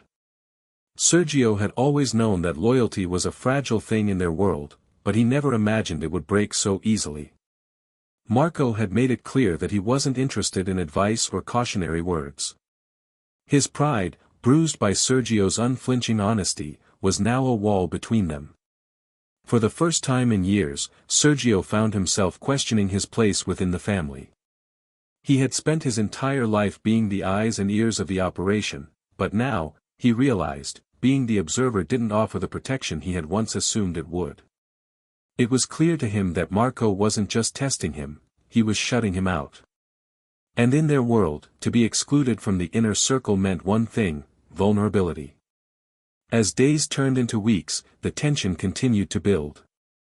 Sergio began to notice more subtle shifts in the behavior of the men he had worked alongside for years. The once strong bonds of camaraderie were fraying. More men were keeping their distance, speaking in hushed tones when he entered a room, exchanging sidelong glances as if he had become a ghost. It wasn't just that they didn't trust him, it was as though they were unsure of how to even look at him anymore. The distance between them felt like a chasm, and it was one that Sergio could not bridge, no matter how hard he tried. His interactions with Marco, though less frequent, grew increasingly strained. Marco would make sure to include him in meetings, but his words were clipped, his orders curt. He no longer sought Sergio's counsel, no longer listened to his insights. Instead, he began turning to others in the crew for advice, some of whom were more eager to please than to be honest. Marco had become more erratic, making decisions without consulting his closest advisors, relying more on his gut than on the careful calculations that had once made him one of the most respected figures in the family. Sergio, ever the observer, couldn't help but notice the cracks forming in Marco's once immovable facade. There was a tension in Marco's movements, a quickness to his temper that hadn't been there before. The man who had once commanded respect with nothing more than a glance was now floundering, overcompensating with false bravado. And though Sergio knew better than to express it openly, he couldn't shake the feeling that Marco's downfall was inevitable. One evening, as the crew gathered at a secluded bar in Brooklyn to discuss the next job, the tension came to a head. The place was dimly lit, filled with the heavy scent of stale smoke and cheap whiskey. The walls, adorned with faded posters of long-forgotten movies, seemed to close in around the men as they crowded into the small booth. Marco sat at the center, his usual confidence gone, replaced by a palpable unease. The usual banter was absent. No one joked. No one smiled. The air was thick with the unsaid. "We've got a problem," Marco finally spoke, his voice sharp, but there was an edge to it, something brittle. "There's been talk. Some of the men are starting to think we're slipping. I'm not gonna let that happen." Sergio looked around the table. The others were silent, watching Marco closely. The challenge was clear, Marco was asking for their loyalty, but there was something in his eyes that told Sergio he wasn't entirely sure he could command it anymore. "We can still pull this off," Marco continued, his eyes flickering with intensity, though his voice lacked its usual conviction. "We've got the contacts. We've got the muscle. We can hit them hard, take what's ours. But we need everyone on board." Sergio's mind raced. Marco's words felt like a desperate plea, an attempt to salvage control over a situation that had long since spiraled beyond his grasp. The men around the table nodded, not out of genuine belief in Marco's plan but out of obligation. The cracks in Marco's leadership had spread like wildfire, and no one wanted to be the one to challenge him directly. The days after Marco's cryptic statement lingered like an unsolved riddle, the atmosphere heavy with the weight of unspoken words. The tension that had grown between Sergio and Marco seemed to expand with each passing hour. While Marco made no overt move to oust Sergio, there was an undeniable shift in the air, an undercurrent of change that could no longer be ignored. Every decision Marco made, no matter how small, seemed to come with a sense of urgency, as if he were trying to force an outcome that was already slipping through his fingers. Sergio, ever the observer, found himself drawn into the growing chaos without any clear path forward. He knew that Marco was struggling to maintain control, but what was more troubling was the fact that even the men who had once been loyal to Marco were beginning to question his leadership. The fractures were widening, and Sergio was caught in the middle, a witness to the unraveling without any clear solution in sight. It was a strange kind of limbo, one where everyone seemed to be waiting for the inevitable, but no one had the courage to act on it. As the days dragged on, Sergio took to walking the streets of Brooklyn more frequently. There was something calming about the rhythm of his steps, the familiarity of the streets he had known all his life. The neon lights flickering above storefronts, the distant hum of traffic, the smell of fresh bread wafting from the local bakeries, these were the things that grounded him, the small comforts in a world that had become increasingly unstable. But even the streets, once a refuge for him, no longer felt the same. There was a restlessness in the air, a feeling that something was on the verge of breaking. One evening, as Sergio walked along the familiar stretch of Bay Ridge Avenue, he passed by the old pizzeria where he and Marco had shared countless meals over the years. It was a place that had seen them both rise through the ranks of the family, a quiet refuge from the chaos of their lives. But tonight, the pizzeria seemed eerily quiet. The lights inside were dim, the usual hum of conversation absent. It was as if the entire neighborhood was holding its breath, waiting for something to happen. Sergio stood outside for a moment, staring through the window.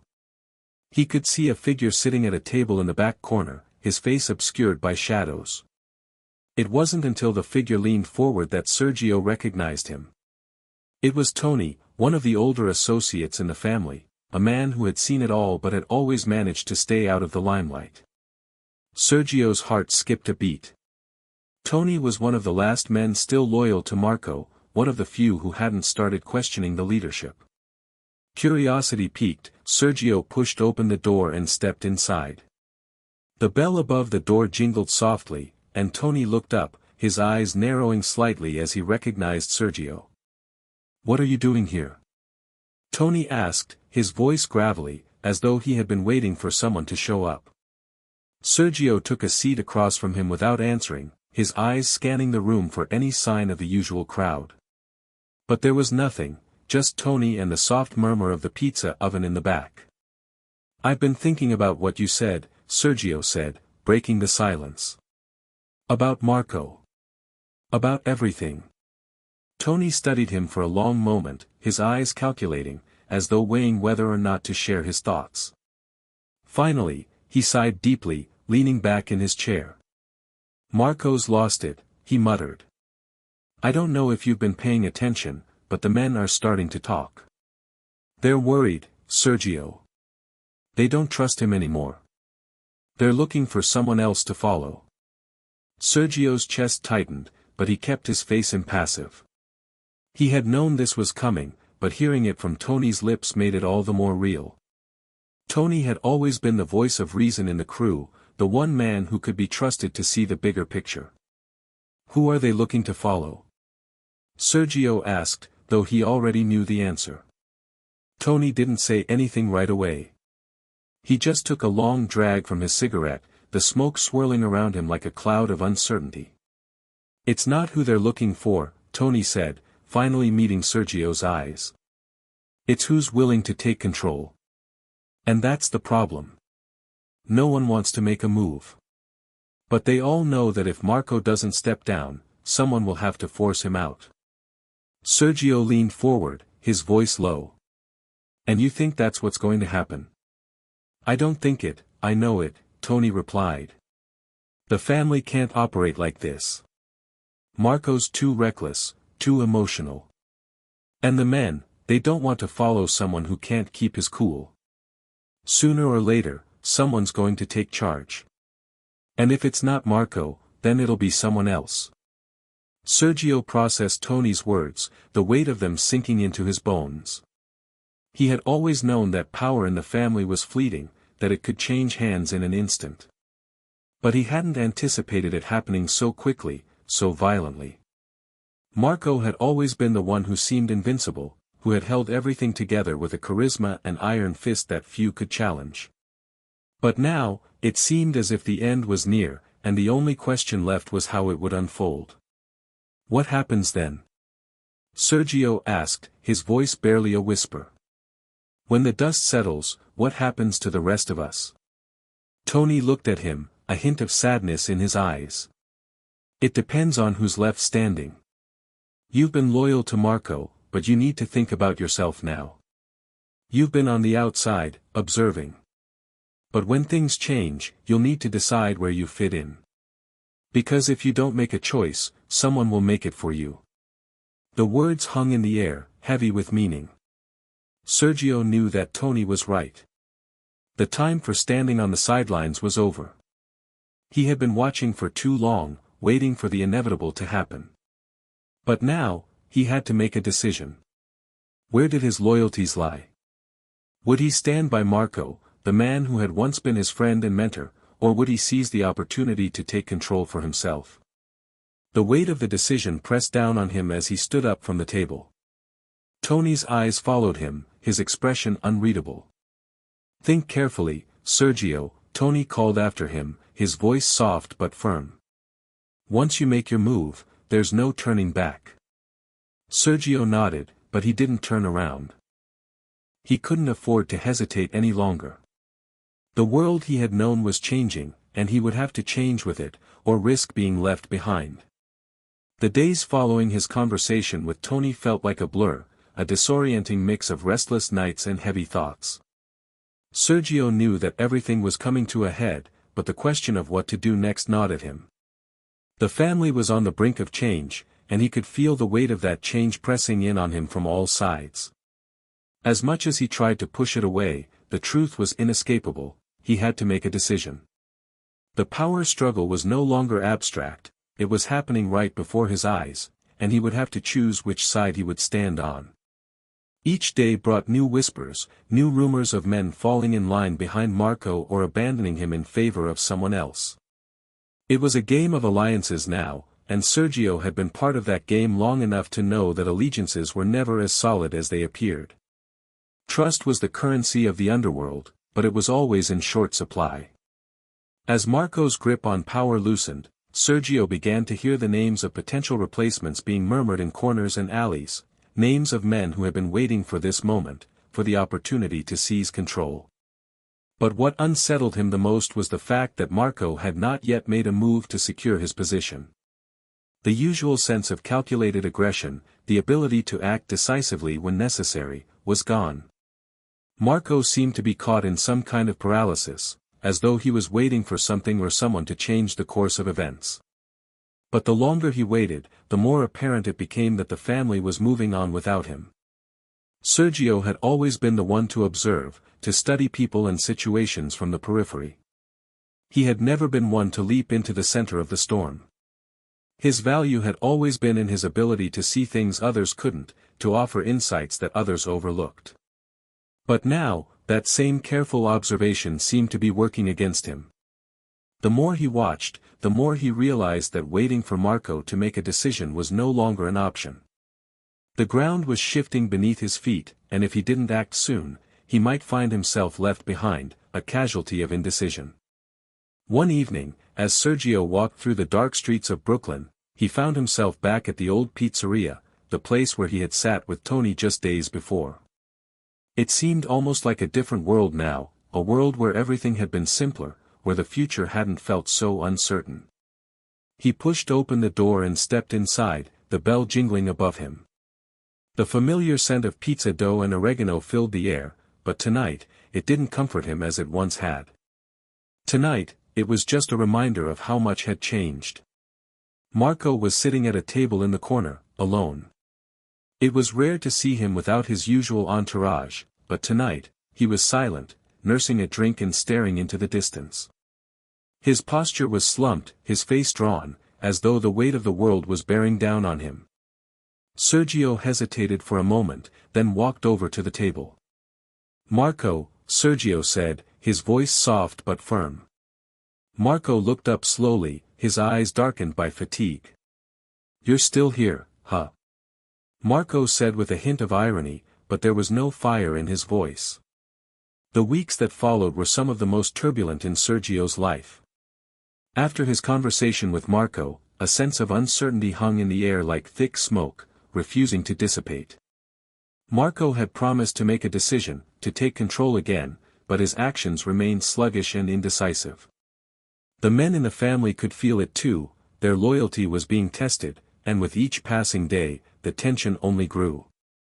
They were waiting for something, or perhaps someone, to lead them out of the uncertainty, but Marco was still lost in his own paralysis. Sergio had seen power struggles before, but this was different. Marco was a man who had built his empire on decisiveness and calculated aggression, yet now, it seemed that his every move was hesitant, tinged with doubt. The cracks in his leadership were becoming more apparent, and the men around him, once loyal to a fault, were beginning to whisper about other potential leaders. There were names circulating now, faces in the shadows, waiting for the moment when Marco would finally crumble.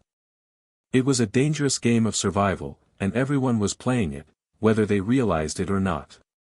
Despite the mounting pressure, Sergio remained by Marco's side, his loyalty unwavering. He couldn't help but feel a sense of responsibility for the man who had once been his mentor, the man who had taken him under his wing and shown him how to navigate the treacherous waters of the mafia. But the loyalty he felt was also tinged with a sense of realism. Sergio knew that loyalty, in this world, was not a guarantee of survival. The mafia didn't reward sentiment, it rewarded strength. And Marco, for all his past accomplishments, was beginning to lose that strength. It was late one evening when Sergio finally reached his breaking point. He had spent the better part of the day meeting with various members of the family, trying to gauge the shifting loyalties, trying to understand who was still with Marco and who was preparing to make a move. Everywhere he went, the whispers grew louder. Some men were loyal, yes, but there were always those waiting in the wings, waiting for a moment of weakness. And Marco's weakness was becoming too obvious to ignore. Sergio knew it was time to confront him again. He couldn't continue living in this limbo, torn between loyalty to a man who was slowly losing his grip and the harsh reality that the family needed change. He had stayed loyal for as long as he could, but loyalty without power was nothing more than a sinking ship. That night, he found Marco at the same pizzeria, sitting alone once more. The same silence filled the air, the same air of resignation that had settled over Marco's shoulders. When Sergio entered, Marco didn't even look up. He was lost in his own thoughts, his hands wrapped around a glass of whiskey, staring into the amber liquid as if it held all the answers. Sergio didn't wait for Marco to acknowledge him. He pulled out a chair and sat down, his eyes never leaving Marco's face. "It's time, Marco," he said, his voice calm but firm. "You've been waiting long enough. We've all been waiting long enough." Marco finally lifted his gaze, his eyes tired and bloodshot. "I know," he muttered, his voice low. "But I don't know what to do anymore. Every move I make feels like the wrong one. I'm losing control, Sergio." Sergio leaned forward, his eyes locked on Marco's. "You're not losing control, Marco. You've already lost it. And if you don't do something soon, someone else will take it from you." Marco's jaw tightened, his grip on the glass tightening as well. "I can't just force my way back into power. That's not who I am." Sergio's gaze softened, but his resolve remained unwavering. "It's not about forcing your way back in. It's about taking control of what's yours. The family isn't just going to hand you back your position. You have to take it back. You have to show them you're still the man they followed, the man who built this empire." Marco's face darkened, a storm brewing in his eyes. "And if I can't? What if I don't have it in me anymore?" Sergio let out a slow breath, his voice low but steady. "Then you need to step aside. Because if you can't lead, someone else will. And if that happens, Marco, it'll be the end of you. You'll be a footnote in the history of this family, a forgotten man. Is that what you want?" Marco looked away, staring into the distance as if trying to find the answer in the shadows. Sergio could see the turmoil in his face, the battle between pride and fear, between a desire to reclaim what he had lost and the reality that his time may have passed.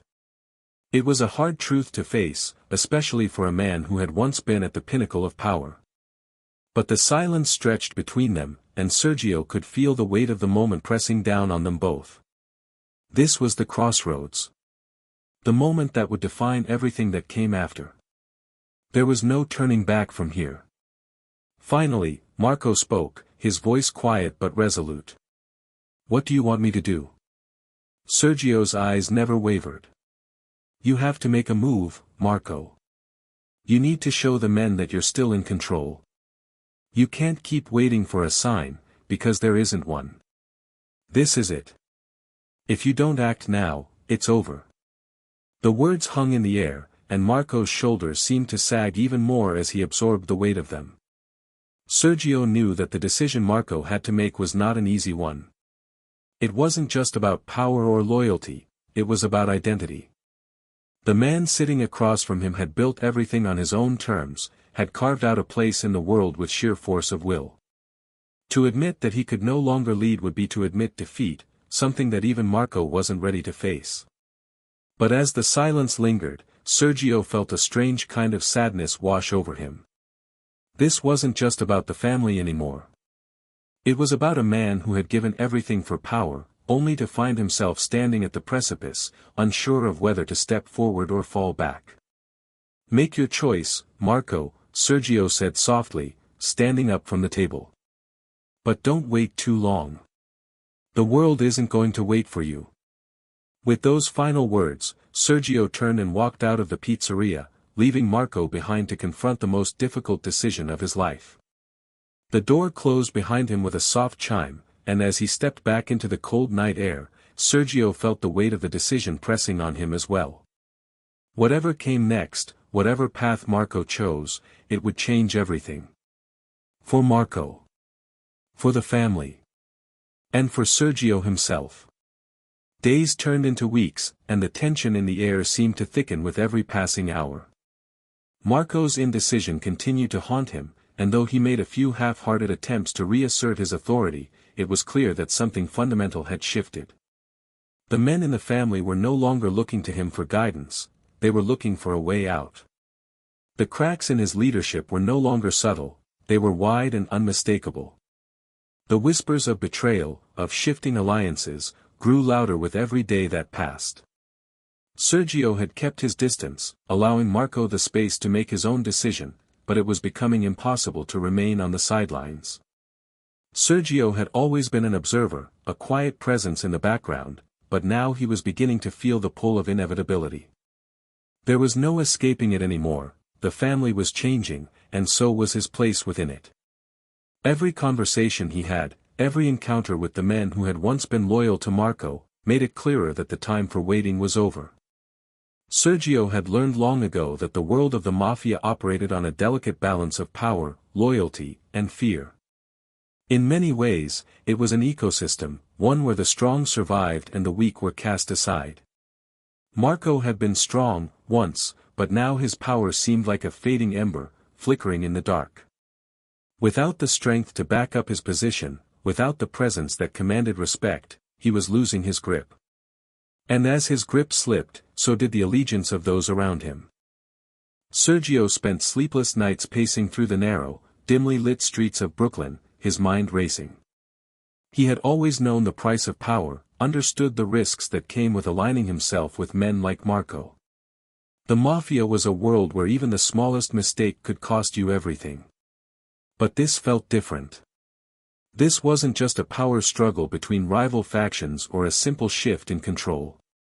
This was about survival.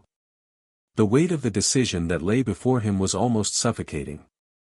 Sergio had always been loyal, had always respected the hierarchy of the family, but loyalty meant nothing if it wasn't reciprocated. Marco's indecision, his failure to act, had left a void that was rapidly being filled by others. There were men in the family who had waited for this moment, for the day when Marco would falter, and they were ready to step in. Sergio could feel the heat of their ambition rising, could see the shadows of their desires inching ever closer to the throne. It was during one of these restless nights that Sergio received a call. The voice on the other end was familiar, but the tone was different, urgent, clipped, and full of weight. It was Tony. "They're moving, Sergio," Tony said, his voice tense. "The others, Marco's enemies, they're making their move. We don't have much time." Sergio's pulse quickened, but he kept his voice steady. "What are you talking about? Who's moving?" "It's not just Marco's enemies. It's the men inside the family, too. The ones who've been waiting for this. They've started to make their play for power, and Marco hasn't even noticed. He's too busy drowning in his own uncertainty." Sergio felt a chill crawl up his spine. "So, it's happening now. It's happening. And you need to decide, Sergio. You're not a bystander in this anymore. You've got to pick a side. We don't have time for hesitation." The words hung in the air like a dark promise. Sergio knew that this was the moment he had been dreading, the moment when everything he had built, everything he had worked for, would come to a head. If he chose wrong, if he hesitated, he would be lost, just another casualty of the power struggles that had defined his life. He could feel the pull of Marco's loyalty in his bones, the bond that had once seemed unbreakable. But he also knew that loyalty, in this world, was a fragile thing. It was only as strong as the person you were loyal to. And Marco, for all his faults, was no longer the man he had once been. I'll be there, Sergio said, his voice low but resolute. I'll make a decision. The line went silent for a moment, as if Tony was weighing the gravity of Sergio's words. Then, he spoke again, his tone softer now, as if he understood the weight of what was being said. I'll be waiting for you, then. We're running out of time. Sergio hung up the phone and sat back in his chair, his mind racing. The streets outside his window were quiet, but inside him, the storm was growing. He had always been careful, had always considered every angle before making a move, but this time, there was no time for careful deliberation. The family was on the verge of collapse, and Marco was no longer a reliable anchor in the storm. It was time to choose. The decision wasn't easy. Sergio had known Marco for years. They had shared stories, built empires together, and fought battles side by side. But that loyalty had been tested, and now, the truth was inescapable, Marco was no longer in control. The men who had once followed him now saw an opportunity, and that opportunity was slipping away by the minute. Sergio knew that once he made his choice, there would be no going back. The path he took would shape not only his future, but the future of the family. It was a gamble, one that could either elevate him or destroy him. But Sergio had never been afraid of taking risks. He had spent his life living in the shadows, calculating every move, waiting for the right moment. This was the moment. He stood up, his decision made. The cold air hit his face as he stepped outside, the city around him seeming darker, more dangerous than ever before. He didn't know what the future held, but one thing was clear, there would be no turning back. As he made his way to the meeting spot, he knew that whatever happened next, everything would change. The family was at a crossroads, and the men within it were about to decide its fate. The question wasn't whether Marco would survive. The question was whether Sergio would. The meeting place was a quiet, dimly lit corner of the city, tucked away from the prying eyes of the streets. It was a place where deals were made, alliances forged, and betrayals whispered in the shadows. Sergio arrived just as the evening sky began to turn dark, the orange and purple hues of the setting sun fading into a cold, steel gray. The air had a crispness to it, the kind that spoke of impending change. And for Sergio, this was the moment of reckoning. The decision he had been putting off, the choice between loyalty and survival, was no longer something he could avoid. The weight of his actions hung over him like a storm cloud, darkening everything around him. When he entered the room, he found Tony already waiting, his expression unreadable. There was a tension between them, an unspoken understanding that whatever came next, it would alter their lives forever. Tony had always been the more aggressive one, the man willing to do whatever was necessary to maintain power. But tonight, he too seemed to feel the gravity of the situation. The air between them crackled with an uneasy energy, as though the city itself was holding its breath, waiting for the inevitable. "You're here," Tony said quietly, but his words held an edge. He was as much waiting for Sergio's decision as Sergio was waiting to make it. Sergio nodded, his gaze steady. "I'm here," he replied, his voice low and controlled. He wasn't sure if it was for Tony's benefit or his own, but he needed to remind himself that this was a choice. A choice that would determine not only his future, but that of the entire family. Tony gestured for him to sit. As Sergio lowered himself into the chair, he couldn't help but feel a weight settle into his chest. This was it, the moment he would make his decision. There would be no going back after tonight. For a moment, neither man spoke, the silence stretching out between them. It was a silence that felt both heavy and fragile, as though the smallest word or gesture could shatter it, sending everything into chaos. Sergio knew what was at stake, but the question that gnawed at him was whether the price of his decision was worth it. "You've made your choice, haven't you?" Tony asked, breaking the silence. There was no judgment in his voice, just a simple statement of fact. Sergio looked at him, his expression neutral. "I've made my choice," he said, his voice tight with the knowledge of the consequences. Tony leaned back in his chair, his hands folded in front of him. He studied Sergio for a long moment, as if searching for something in his eyes. "It's not going to be easy," he said finally, his voice low and measured. "You know that, right?" Sergio nodded. "I know. But it's the only way." The words hung in the air between them, the finality of them sinking in. Tony's gaze remained steady, his face unreadable. It was clear that he had already made his own choice, but the question now was whether Sergio was ready for what that choice would mean. "You're sure?"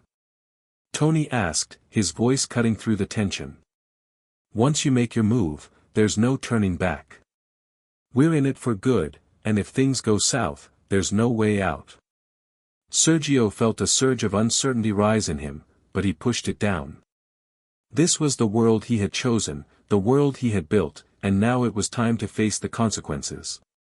There was no more room for hesitation. "I'm sure," he said firmly. "I've seen what's been happening. Marco can't lead anymore. The men are restless.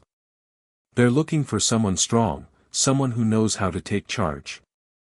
I've spent too many years watching, waiting, learning. It's my time now." Tony's lips curled into a small, almost imperceptible smile. "It's your time, huh?" he repeated, as though testing the words. Then he nodded, as if satisfied. "All right. We'll do it your way." Sergio took a deep breath, feeling the weight of his decision pressing down on him once more. The door to the room creaked open, and a man stepped inside, his presence commanding attention. It was Marco's right-hand man, the one who had always been at Marco's side, the man who had trusted him implicitly. But now, there was a crack in that trust. Sergio had seen the way the man had been eyeing the shifting tides of the family, and he knew that he was just one of many who were ready for change. The man stepped forward, his eyes locked on Sergio. "You're here," he said, his voice low but full of meaning. "You've made your decision, then?" Sergio met his gaze without hesitation. "I've made my decision." The man nodded slowly, his eyes flickering briefly to Tony before returning to Sergio. "You understand what this means, don't you? Once we make our move, we're all in it together. There's no turning back. Not for any of us." Sergio's jaw tightened. "I understand. We move forward, or we fall behind. There's no middle ground anymore." The man's lips twisted into a small smile, a smile that didn't quite reach his eyes. "Good. Then we're ready." As they all sat in the dim light of the room, the weight of their decisions hung over them like a thick fog. Marco's time was over. It wasn't just his leadership that had faltered, it was his spirit, his ability to command respect.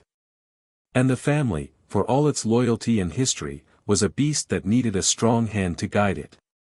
Marco had failed to provide that, and now it was time for someone else to take the reins.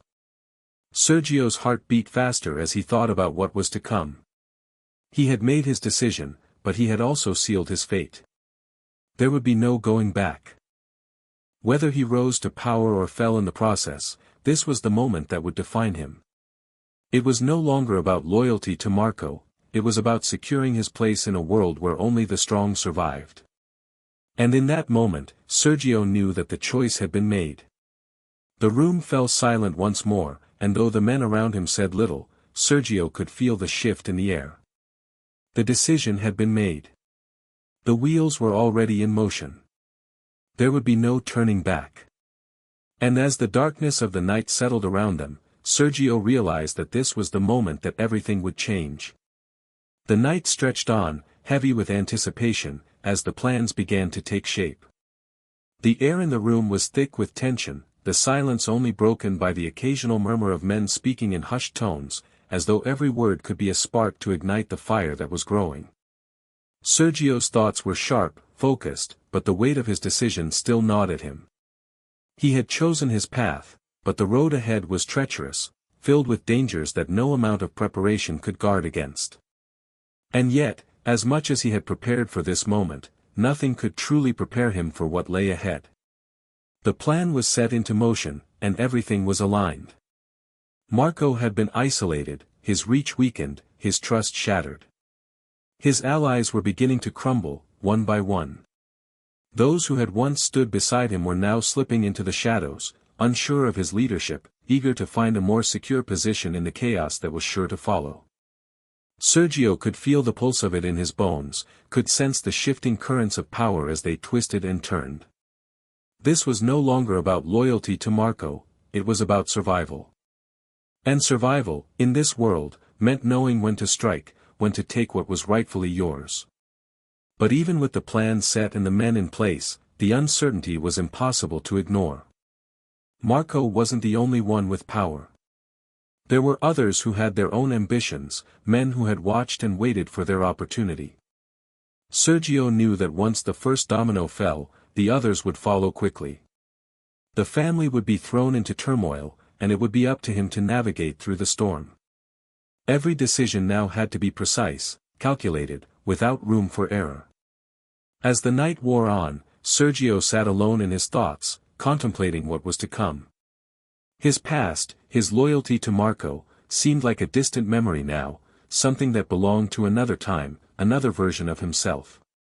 The man who had once stood by Marco's side, trusted him, and fought with him, was no longer the man who sat in that room. The world had changed, and so had he. The choices he had made, the path he had followed, had led him here. There was no turning back. The clock ticked on, each second bringing him closer to the moment of truth.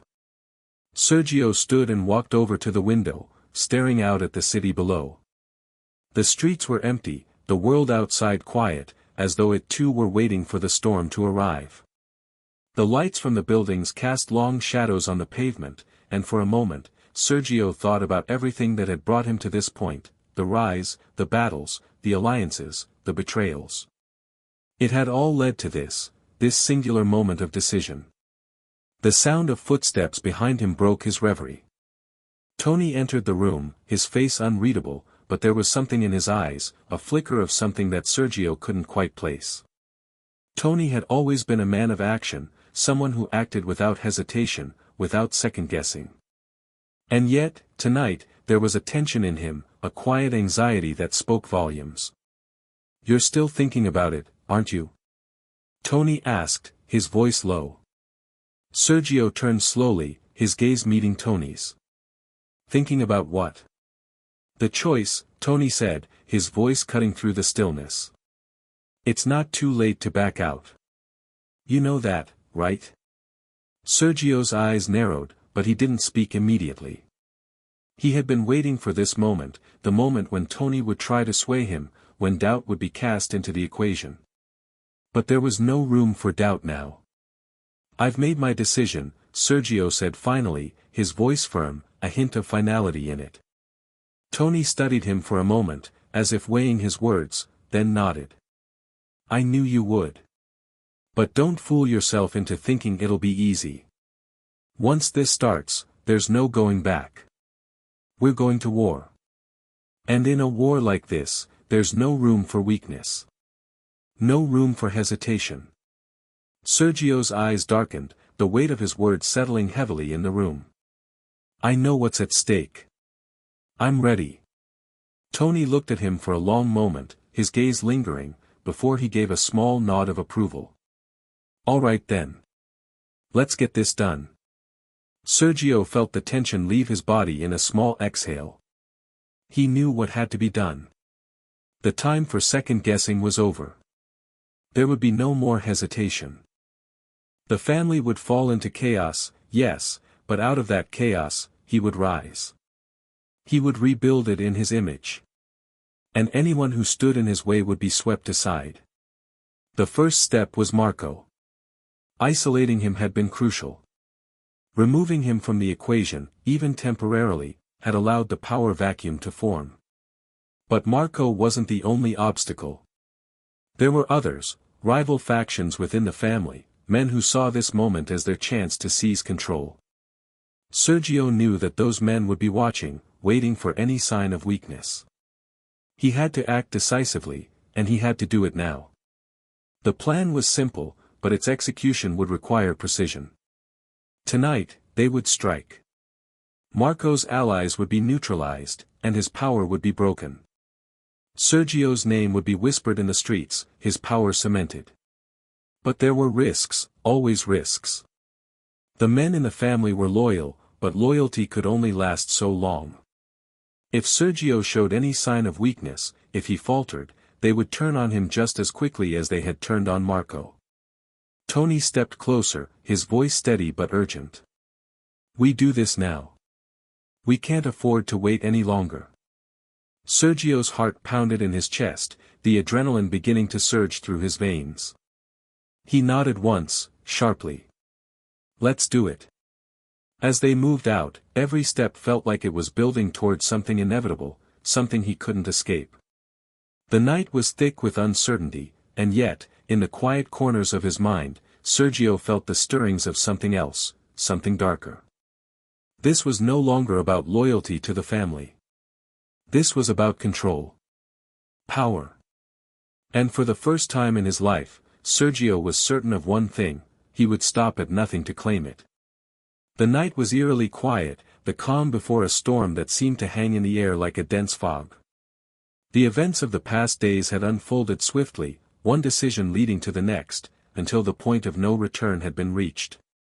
In the aftermath of the chaos, Sergio sat in a dimly lit room, the weight of what he had done pressing down on him like an iron cage. He had taken his place at the helm, but the cost of that ascent was yet to fully reveal itself. There was no time for reflection now, only action. The family was his, but for how long?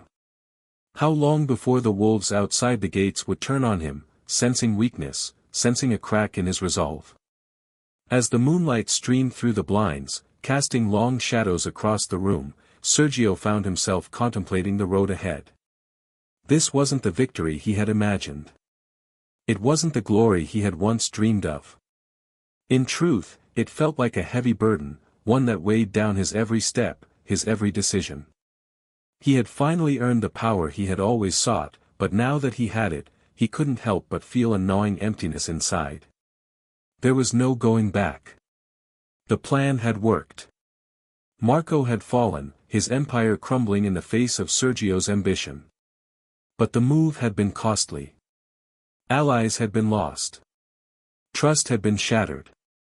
And as much as he had removed those who threatened his rise, new dangers had already emerged.